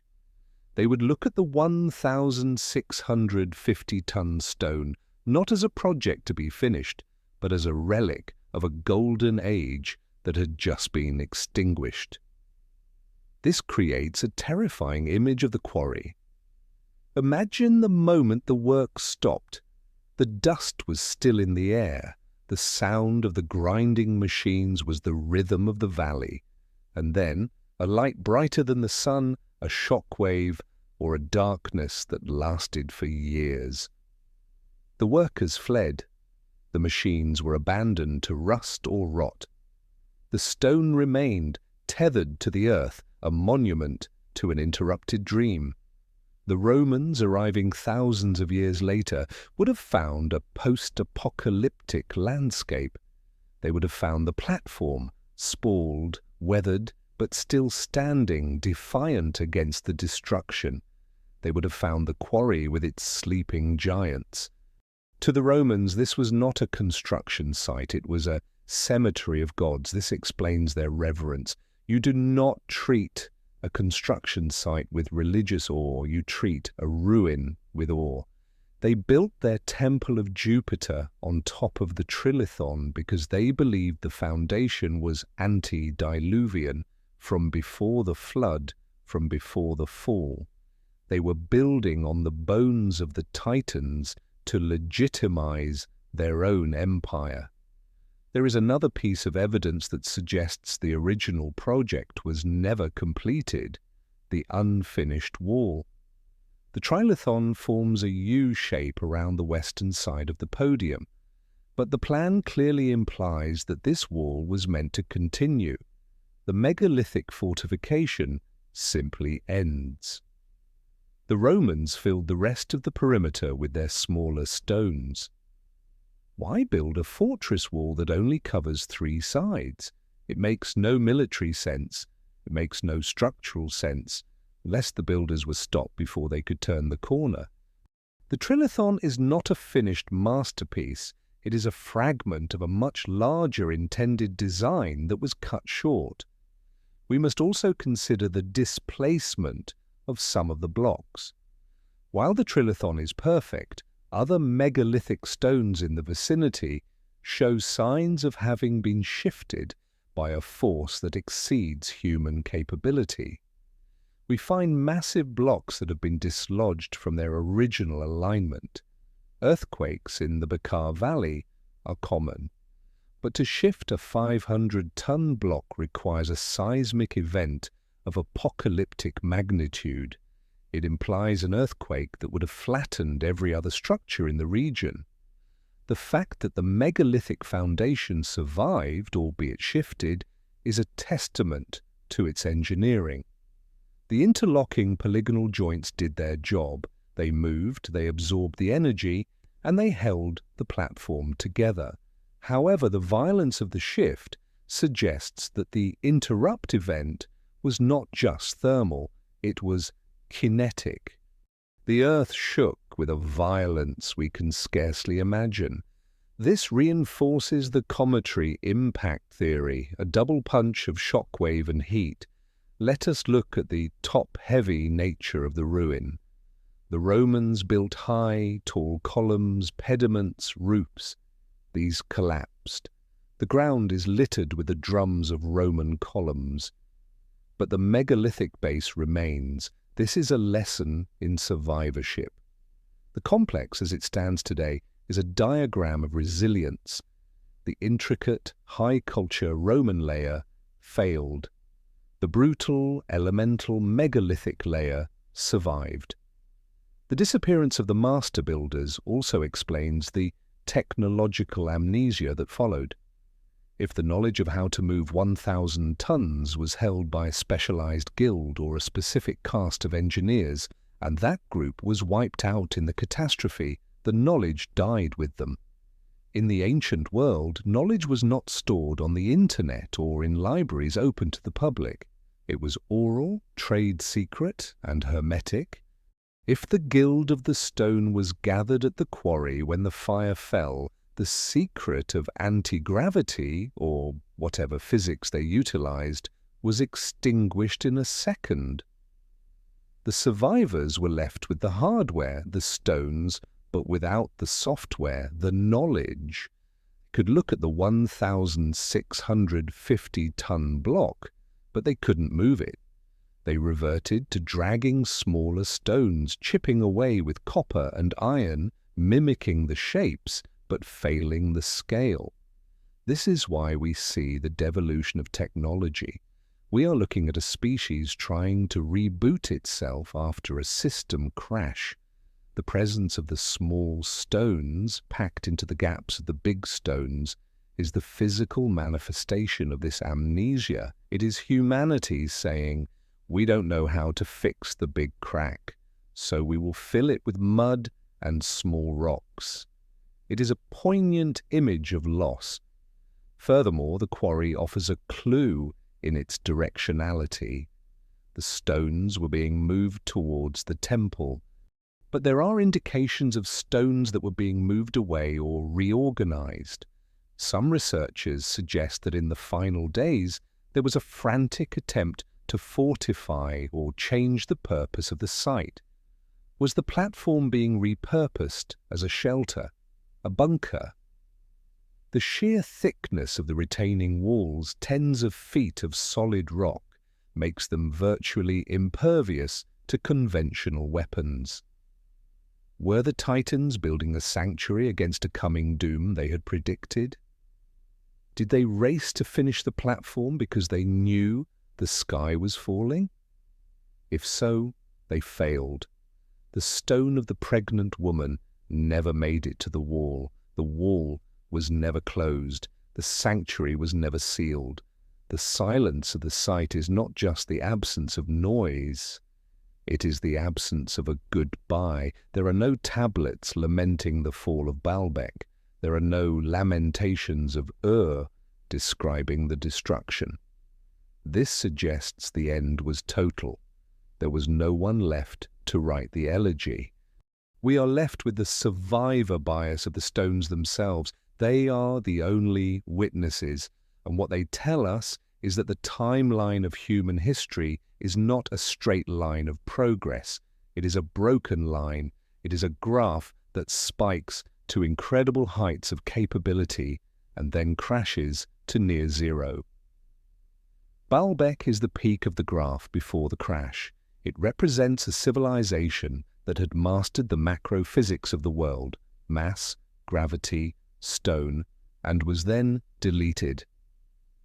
As we walk through the debris field, stepping over the shattered Roman cornices to touch the unbroken face of the megalith, we realize that we are standing on the boundary of two worlds. One world is ours, the world of the Romans, the world of mortar, the world of writing, the world of the small. The other world is theirs, the world of the silent, the massive, the seamless. The cataclysm didn't just stop the work, it severed the connection between us and them. It turned their science into our magic. It turned their engineers into our gods. But if the catastrophe broke the chain of knowledge, it did not destroy the evidence. The evidence is sleeping in the quarry, it is waiting in the wall. And as our own technology advances, as we develop ground-penetrating radar, LiDAR, and microscopic analysis, we are finally beginning to read the message they left behind. The message is a warning. It says, we were stronger than you, we were greater than you, and we are gone. This leads us to the final movement of our inquiry. If the local civilization was wiped out and the tools were lost, can we find echoes of this same master hand elsewhere on the planet? Is Baalbek an isolated anomaly, or is it part of a global network of Titan architecture that was interrupted by the same event? To answer this, we must look beyond Lebanon. We must look for the signature of the builders across the ocean. To regard Baalbek in isolation is to miss the true magnitude of the mystery. If this were the only site on Earth where 1,000-ton stones were manipulated with laser precision, we might label it a singular anomaly, a freak occurrence of local genius, or a lost Roman super project. But Baalbek does not exist in a vacuum. The specific idiosyncratic engineering signatures found in the Bekaa Valley are not unique to Lebanon. They are echoed with haunting fidelity across oceans and continents in places that, according to standard history, had no contact with the Mediterranean world. We are now forcing the investigation to go global. We are looking for the architectural fingerprint. When a master painter creates a work, he leaves brushstrokes that identify him. When a civilization builds, it leaves a methodology of force. The methodology at Baalbek, polygonal masonry, mortarless joints, massive load-bearing blocks, and specific protrusions, reappears in the Andes of Peru, specifically in Cusco, Sacsayhuaman, and Ollantaytambo. Let us virtually travel 7,000 miles from the dry heat of Lebanon to the thin air of the Peruvian Andes. At the fortress of Sacsayhuaman, we find walls that could be the twins of the Baalbek foundation. We see the same cyclopean scale. We see stones weighing 100 to 200 tons, shaped not as bricks but as erratic organic polygons. And crucially, we see the megalithic nub. This is the smoking gun of the comparison. On the faces of the massive blocks at Baalbek near the base, we often find square or rounded knobs protruding from the finished surface. We see the exact same feature on the granite walls of the Coricancha in Cusco and the limestone ramparts of Sacsayhuaman. Archaeologists often dismiss these as lifting bosses, excess stone left to anchor ropes, intended to be chipped off later. This explanation creates a logical paradox in both hemispheres. Firstly, as we have established, these nubs are often too small to support the sheer weight of the stone. If you try to lift a 100-ton block by a 12-inch knob of rock, the knob snaps. Physics dictates this. Secondly, why were they left? If the builders were capable of the terrified precision required to fit the joints, why were they too lazy to chisel off the nubs? The unfinished argument falls apart when you look at the polish of the surrounding stone. The walls are finished. The nubs are intentional. In Peru, local law suggests these nubs had a solar function, casting shadows that marked the solstices. In Lebanon, there is no such law, but the form is identical. The probability of two disconnected cultures separated by an ocean and supposedly thousands of years inventing the exact same specific, non-structural, illogical architectural detail is statistically approaching zero. It suggests a shared tradition. It suggests that the builders of Baalbek and the builders of Peru were reading from the same manual. We move then to the polygonal interlock. In standard masonry, from Mesopotamia to Rome to China, the logic is stack and bond. You make bricks, or cut stones, into uniform rectangles and stack them in rows. It is efficient. It is scalable. At Baalbek and at Sacsayhuaman, the logic is morph and lock. The stones are cut into complex multi-sided shapes that fit together like a puzzle. We see stones with re-entrant angles, corners that turn inward, wrapping around other stones. This is incredibly difficult to achieve. To cut a re-entrant angle in hard stone without cracking, it requires a level of stress management that is advanced even by modern standards.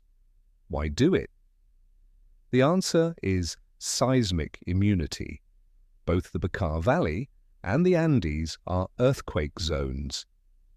A rectangular wall collapses when the earth rolls. A polygonal wall moves. It has no long vertical seams for a crack to propagate through. The stones dance, resettle, and hold. This is form following catastrophe. The builders in both locations anticipated the destruction of the earth and designed a system to defeat it. That is not a primitive instinct. That is sophisticated geological engineering. The fact that this specific, difficult, expensive technique appears in both the Old World and the New World challenges the isolationist timeline of history. It hints at a pan-global megalithic culture, a civilization that prioritized seismic survival above all else. We must also look to Egypt. Not the Egypt of the mud brick villages, but the Egypt of the Valley Temple of the Sphinx and the Osirian at Abydos. Here we find the same aesthetic of severe mass.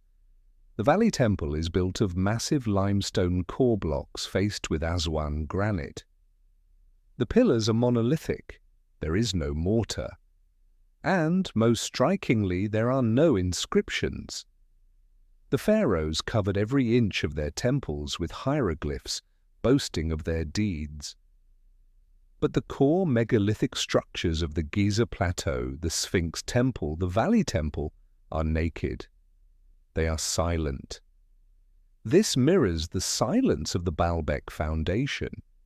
The Roman superstructure at Baalbek is covered in carvings. The megalithic base is bare. This aniconic, without image style, is a marker of the Titanic phase. It suggests that for the builders, the stone itself was the message. They did not need to write, "We are powerful," on the wall. The wall was the power. Furthermore, in the Valley Temple, we see a technique called scooped corners. When the builders turned a corner inside the temple, they did not just butt two stones together. They cut an L-shaped block, so the corner itself was solid stone. Think about the difficulty of this. You are hollowing out a right angle inside a block of granite. This eliminates the seam at the corner, which is the structural weak point. We see echoes of this seam avoidance strategy at Baalbek, where stones are shaped to wrap around corners rather than meet at them. This represents a shared obsession with structural integrity that goes far beyond the requirements of a simple temple. Let us consider the metal clamp connection. At Baalbek, in the Roman layers, we see holes for dovetail clamps, shaped like a bow tie. These were used to hold stones together. We accept this as Roman. But we find identical clamp depressions in Tiahuanaco and Pumapunku in Bolivia. Pumapunku is perhaps the only site on Earth that rivals Baalbek for precision.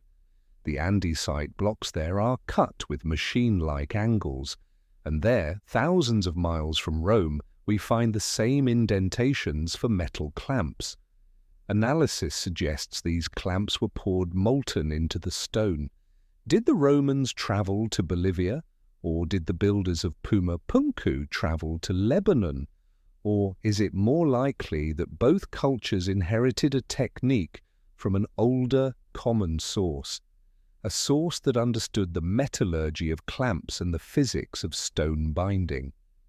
The industrial scale is another point of convergence. In the quarry at Baalbek, we have the 1,650-ton stone. In the quarry at Yangshan in China, we have a steely base that weighs over 16,000 tons. It was cut, separated from the bedrock, and then abandoned. While the Yangshan quarry is traditionally dated to the Ming dynasty, the engineering anomalies there, the nubs, the tool marks, the sheer impossibility of moving a 16,000-ton object, resonate with the Baalbek frequency. In all these sites, Baalbek, Giza, Sacsayhuaman, Yangshan, we see the same narrative arc. Impossible ambition, the decision to use the largest stones possible rather than smaller, manageable ones. Sudden abandonment. The projects are often left unfinished with stones in the quarry. Technological amnesia. The cultures that follow, Romans, Incas, dynastic Egyptians, treat the sites as holy but cannot replicate the construction. This global pattern suggests that the Titans of Baalbek were not a local tribe. They were part of a planetary phenomenon. The master builder was not a person. It was a civilization, a global epoch where humanity, or its predecessors, possessed a relationship with stone that we have lost. We must also look at the acoustic geometry. We touched on the ringing of the granite at Baalbek. In the Hypogeum of Malta, another megalithic site, the chambers are tuned to a frequency of 111 Hz, a frequency that changes the state of the human brain. In the Great Pyramid, the acoustics are equally specific. Is it possible that the precise fitting of the stones at Baalbek, the lack of mortar, and the use of crystalline granite were part of a global grid of resonance? Were these structures machines? When we look at a printed circuit board, we see lines of copper connecting chips, and if you were a primitive person, you might think the lines were decoration. You wouldn't understand the flow of electrons. When we look at the alignment of Baalbek, Giza, and Cusco, are we looking at a circuit board the size of a planet? The alignment is not just structural, it is astronomical. The Trilithon wall faces the setting sun. The alignments at Giza target Orion and Sirius. The alignments at Tiahuanaco track the equinoxes. This global culture was obsessed with the sky. They were star masons. But the strongest evidence for the connection remains the tactile truth. If you close your eyes and run your hand over the joint of a wall in Cusco, and then fly to Lebanon and run your hand over the joint of the Trilithon, your fingers cannot tell the difference. The texture, the coolness, the shocking lack of a gap. It is the same sensory experience. This defies the law of independent invention. Independent invention says that different cultures will solve problems in different ways. One will use mud, one will use small bricks, one will use wood. For two cultures to independently decide to use 800-ton polygonal stones with nubs and re-entrant angles is like two people independently writing the same symphony without ever meeting. It is possible, but it is absurdly unlikely. The diffusionist argument, therefore, gains weight. There was a time when the world was smaller, a time when a specific high technology of stoneworking was the standard. Baalbek was perhaps the capital of the north of this civilization, just as Cusco was the capital of the south. But this comparison highlights a terrifying difference. In Peru, the megalithic walls are extensive. In Egypt, they form the core of the Giza Plateau. In Baalbek, the Titan layer is relatively small, just the podium and the quarry. It feels like an outpost. Or perhaps it feels like a project that was started latest and finished least. The unfinished nature of Baalbek, when compared to the relative completeness of the Valley Temple, suggests that Baalbek might have been the final project. The last attempt. The place where the music stopped. If Giza is the establishment of the order, Baalbek is the ruin of the ambition. The scale here, 1,600 tons, exceeds Giza, where the largest stones are only around 80 to 200 tons. This suggests an escalation. The builders were pushing the envelope. They were trying to do something bigger, heavier and more radical than ever before. And that is perhaps why they failed, or why they were targeted. The comparison also serves to highlight the survivorship of the style. The polygonal walls of Peru have survived Spanish conquest and massive earthquakes. The foundation of Baalbek survived Roman colonization, Byzantine transformation, Arab conquest, and modern wars. This Titan architecture is the only thing humans have built that effectively lasts forever. Our modern concrete crumbles in 100 years. Roman concrete lasts 2,000, but the granite and limestone megaliths fitted without mortar have a lifespan measured in geological epochs. They are time capsules. And what is the message inside the capsule? It is a message of unity. The similarities between Baalbek and the rest of the world tell us that the history of antiquity is not a story of isolated tribes fumbling in the dark. It is the story of a fragmented whole. A story of a golden age that spanned the globe, speaking the language of geometry and gravity. But if they were global, if they were everywhere, where did the people go? A global civilization requires a global population. It requires trade routes, agriculture, and cities. We find the stones, but we do not find the cities of the giants. We do not find their graveyards. This brings us back to the population problem. To support the industry that built Baalbek, Giza, and Cusco, you need millions of calories. You need a functioning biosphere. The lack of habitation evidence matching the scale of the construction is the final, ghostliest puzzle. It suggests that the builders were not residents in the way we understand, or that the cataclysm was so thorough that it erased not just the people, but the very soil they walked on, leaving only the bedrock and the monsters they carved from it. As we stand on the precipice of the final analysis, we must count the cost. The stones of Baalbek are not just rocks, they are the receipt for a transaction of energy that we cannot comprehend. And the bill was paid by a civilization that has been completely liquidated. We have looked at the global echo, we have heard the resonance from the Andes to the Nile. Now we must face the silence of the Bekaa Valley one last time. We must ask the question that haunts every ruin. Where are the bodies? Where are the bones of the men who moved mountains? The answer may lie in the soil, or it may lie in the very concept of what these builders actually were. The stones of Baalbek are undeniable facts. They possess weight, height, and depth. You can measure them, you can touch them.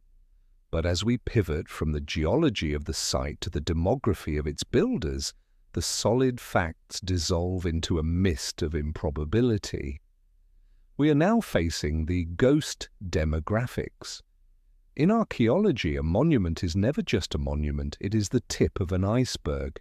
The submerged mass of that iceberg is the civilization that supported it. To build a cathedral, you need a city. To build a pyramid, you need an empire. To build the platform of Baalbek with its 800-ton keystones and 1,600-ton quarry giants, you need an economic and agricultural engine of colossal proportions. Let us run the caloric equation. If we accept the mainstream academic view that these stones were moved by human muscle power using ropes, rollers, and capstans, we must estimate the workforce.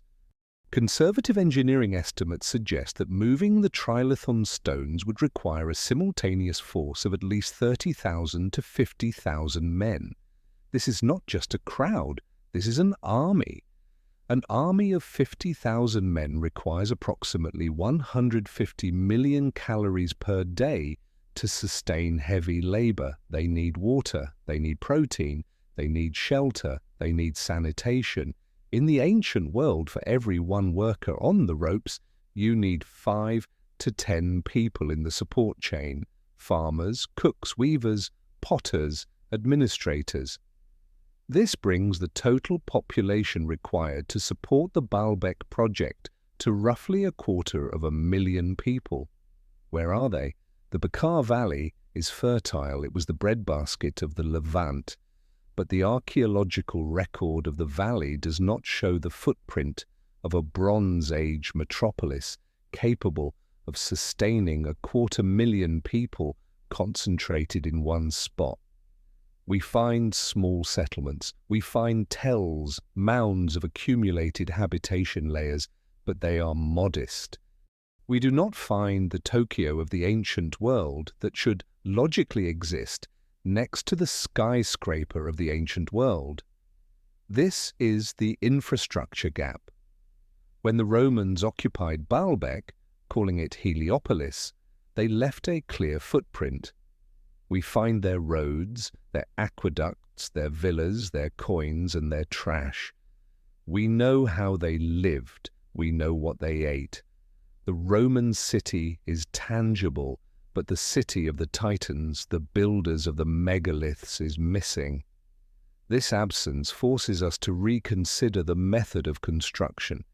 If there is no evidence of a 50,000-man workforce, then perhaps there was no 50,000-man workforce. This leads us back to the high-technology hypothesis.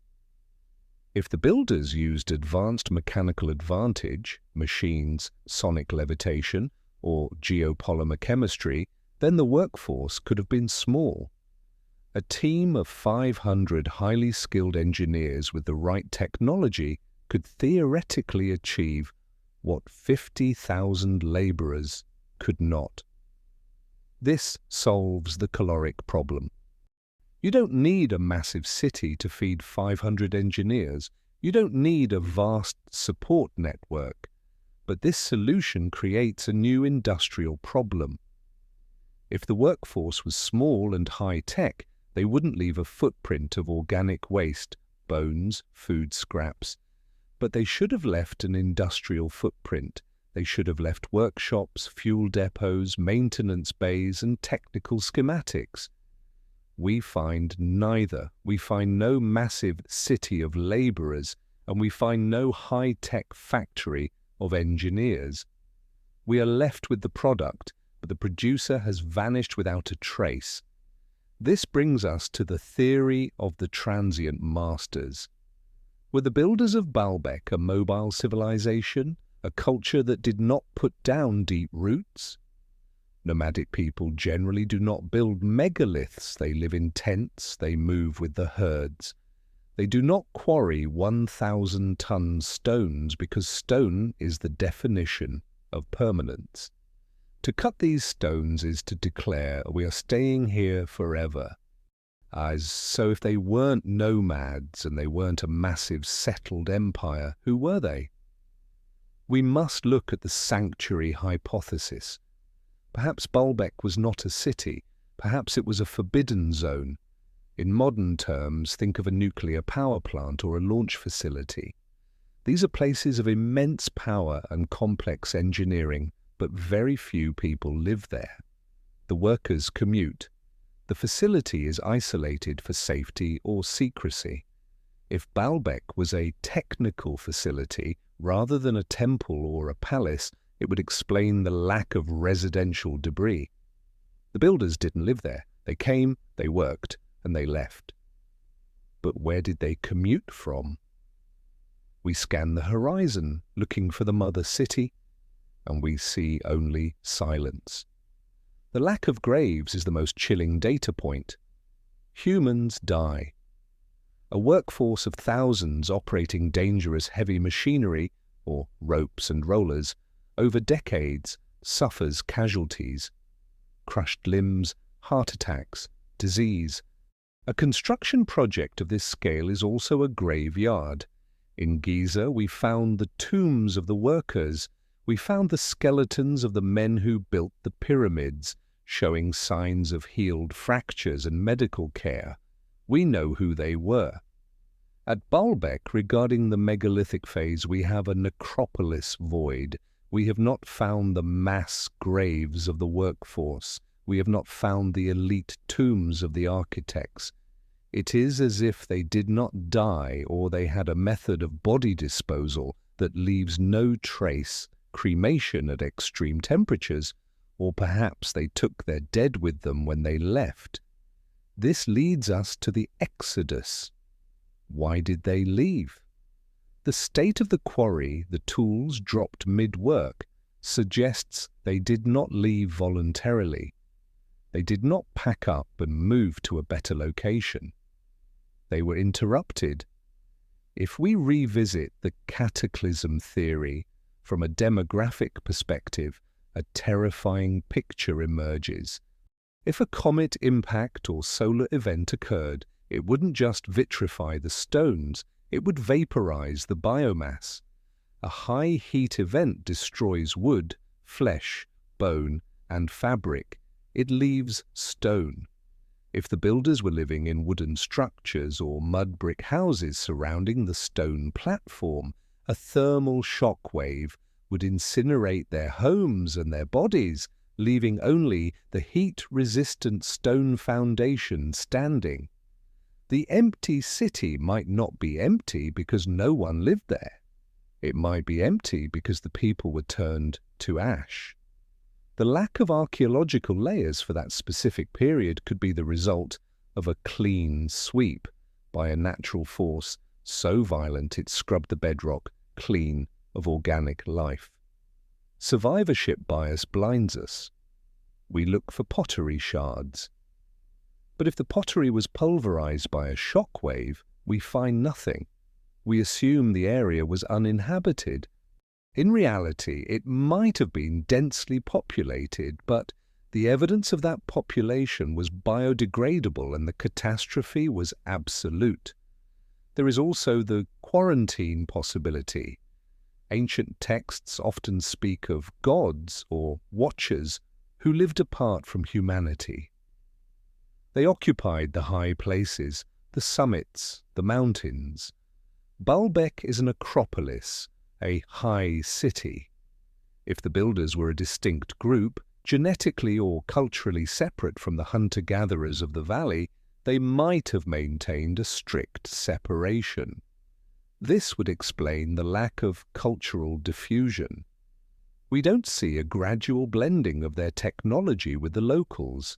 We don't see the locals learning how to make 100-ton blocks.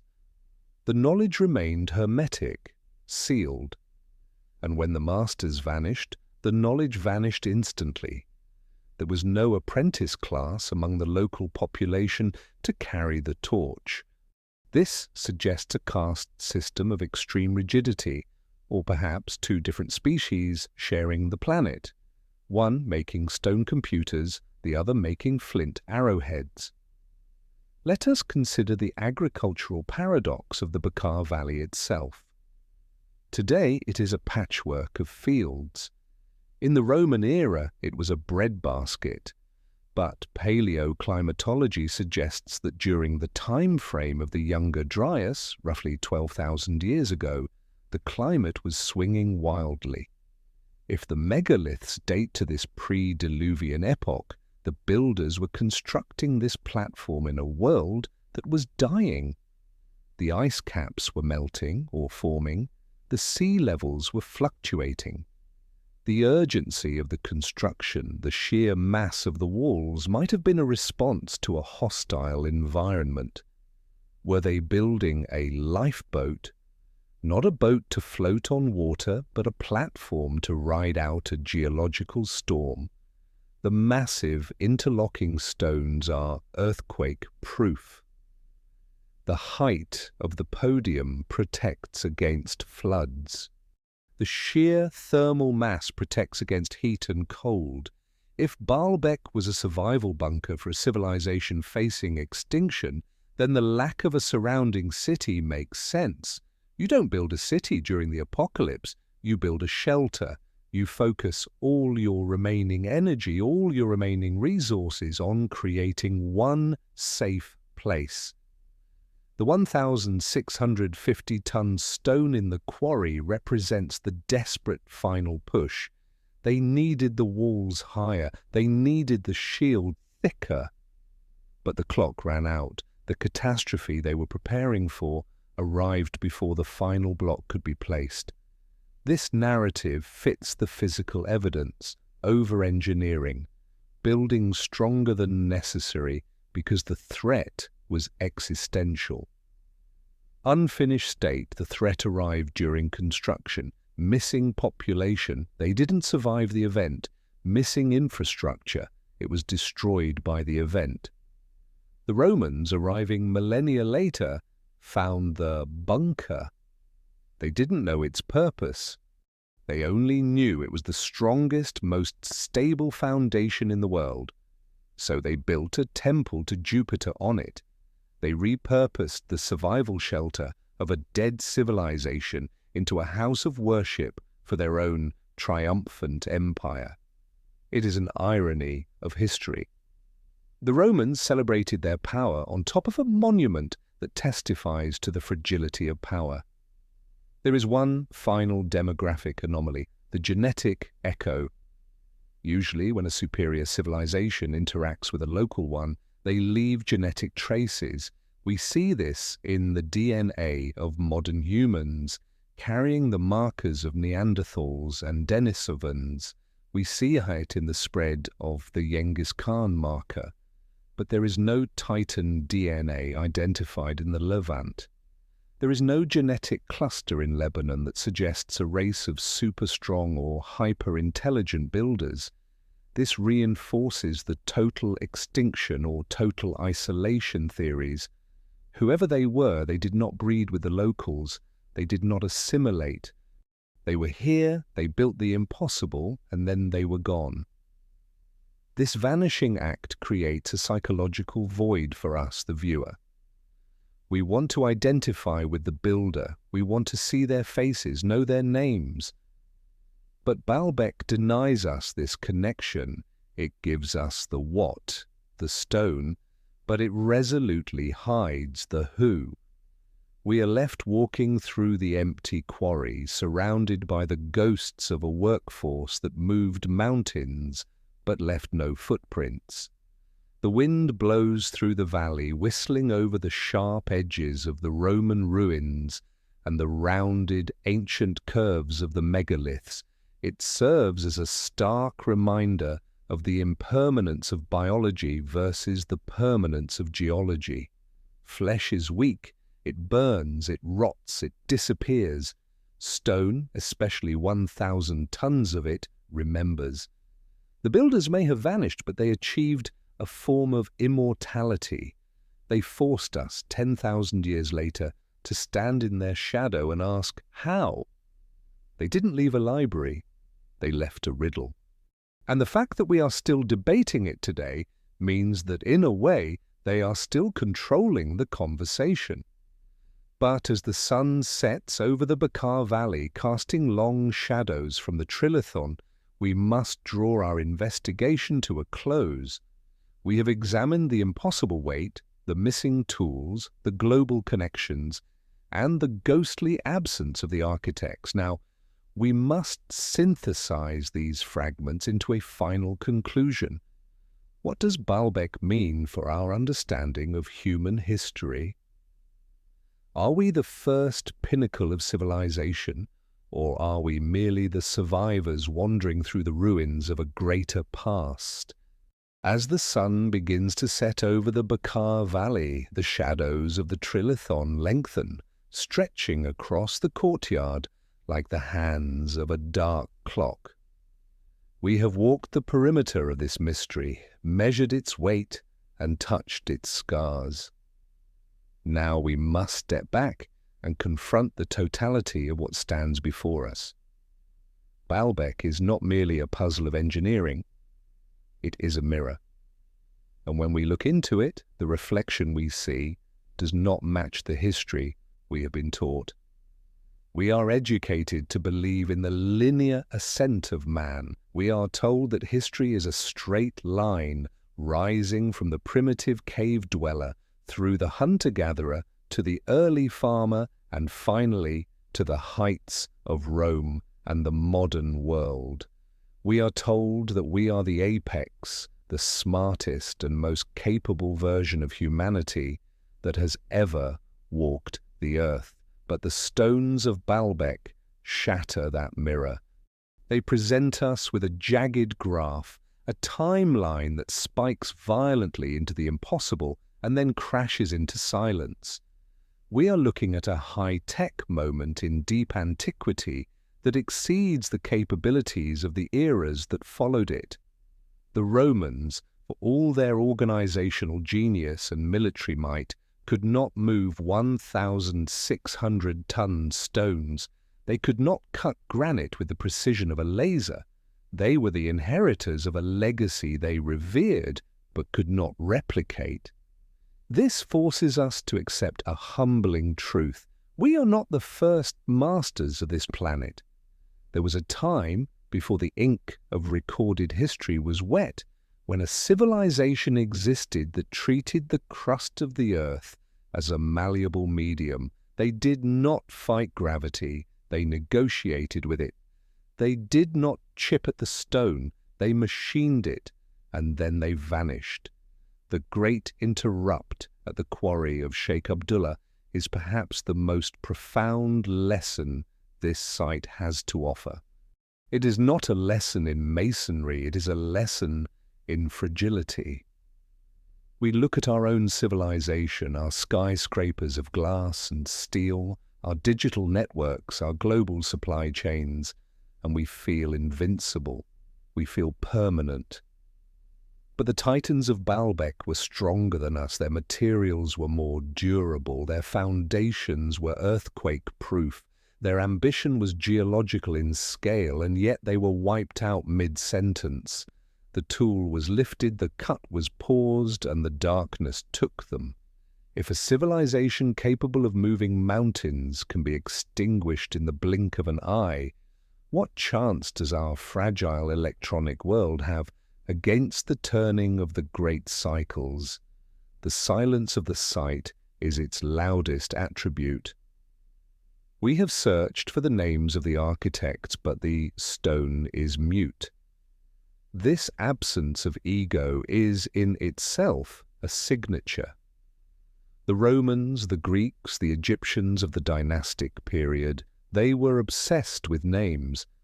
They carved their genealogies into every available surface. They wanted to be remembered. The builders of the foundation had no such need.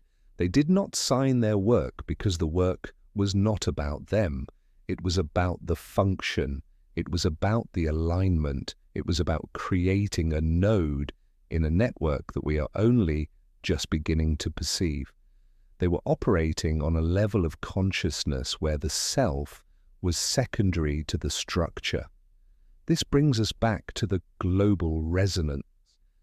Baalbek is not a lonely outpost. It is a sibling to the fortresses of the Andes, the temples of the Nile, and the megaliths of Asia. It is part of a planetary tapestry that has been torn apart by time and catastrophe. When we see the nubs, the polygonal joints, and the precision cuts, we are seeing the fragments of a worldwide web made of stone. We are like amnesiacs waking up in the ruins of a mansion, trying to reconstruct the lives of the people who built it by looking at the foundations. We find a Roman coin and say the Romans built this. We find an Arab fortress and say the Arabs built this. We are claiming the shell, but we are ignoring the ghost in the machine. The survivorship bias of history has led us to a false comfort. We assume that because we are here, we are the winners. But the stones suggest that we are merely the survivors of a shipwreck. We are the descendants of those who scraped by in the caves while the great cities of the giants burned. We have spent the last 10,000 years trying to remember what was lost, rebuilding civilization from the scraps of memory. Technology is not a straight line, it is a loop. We are reinventing the wheel perhaps for the 5th or 6th time. The difference is that our technology is based on combustion and electronics, fragile, ephemeral, and polluting. Their technology was based on mass, resonance, and harmony with the earth. One burns out in a century, the other lasts for an epoch. As we stand before the stone of the pregnant woman, that 1,000-ton Leviathan still waiting for its birth, we feel a strange sense of kinship. It is unfinished. And in a way, so are we. We are a species with a hole in our memory.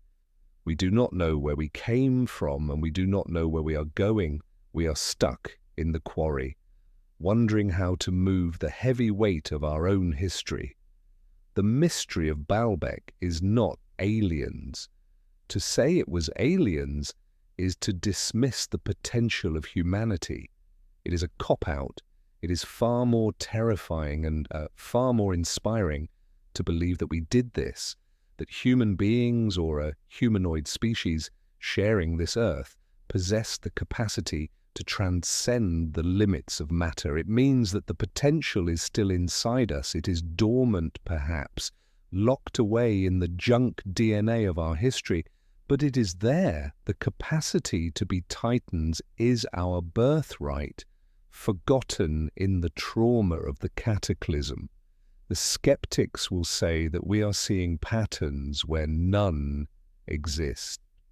They will cling to the copper chisel and the hemp rope because the alternative is too frightening. The alternative requires rewriting every textbook in every university. It requires admitting that the timeline is wrong. It requires us to step off the pedestal of modern superiority. But science is not about comfort. It is about the evidence. And the evidence at Baalbek refuses to be polite. It refuses to fit in the box. It screams at us from the quarry floor. It challenges us to look harder, to dig deeper, and to open our minds to the possibility that the past was far more complex than the present.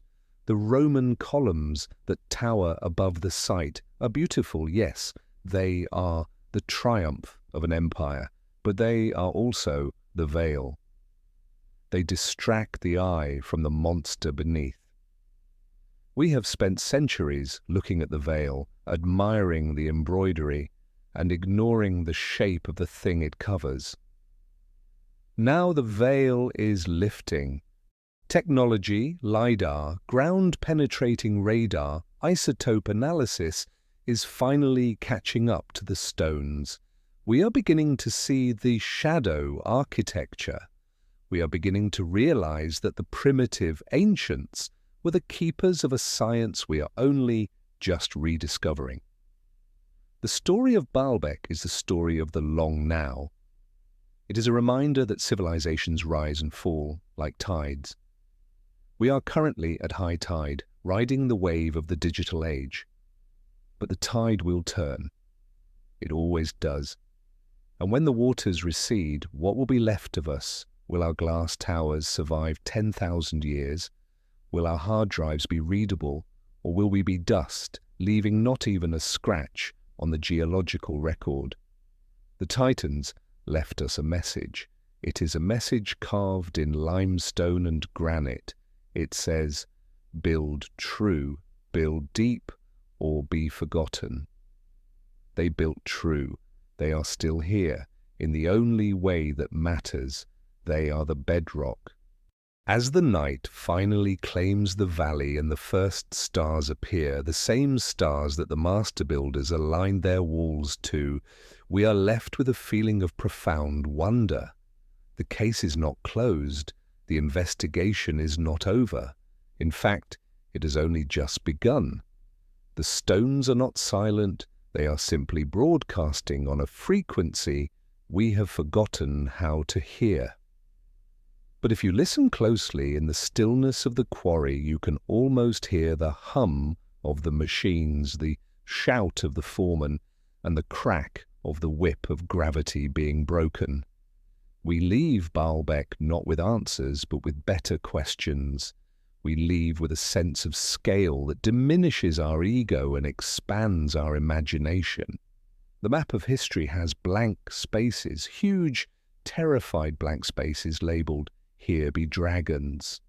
And Baalbek is the dragon's lair. So the next time you hear that civilization began 5,000 years ago in Sumeria, remember the 1,600-ton stone. Remember the erosion that predates the rain. Remember the impossible made real. We are walking in the footsteps of giants. And maybe, if we are careful, if we are humble, and if we are brave enough to look into the shadows, we might just learn how to walk like them again. Thank you for joining me on this journey into the impossible. The world is older than you think, and the secrets are deeper than you know. Keep asking questions, keep looking down, and never stop wondering what lies beneath the surface. This is the uncharted historian, signing off from the edge of the known world. The record is yours now. Do with it what you will.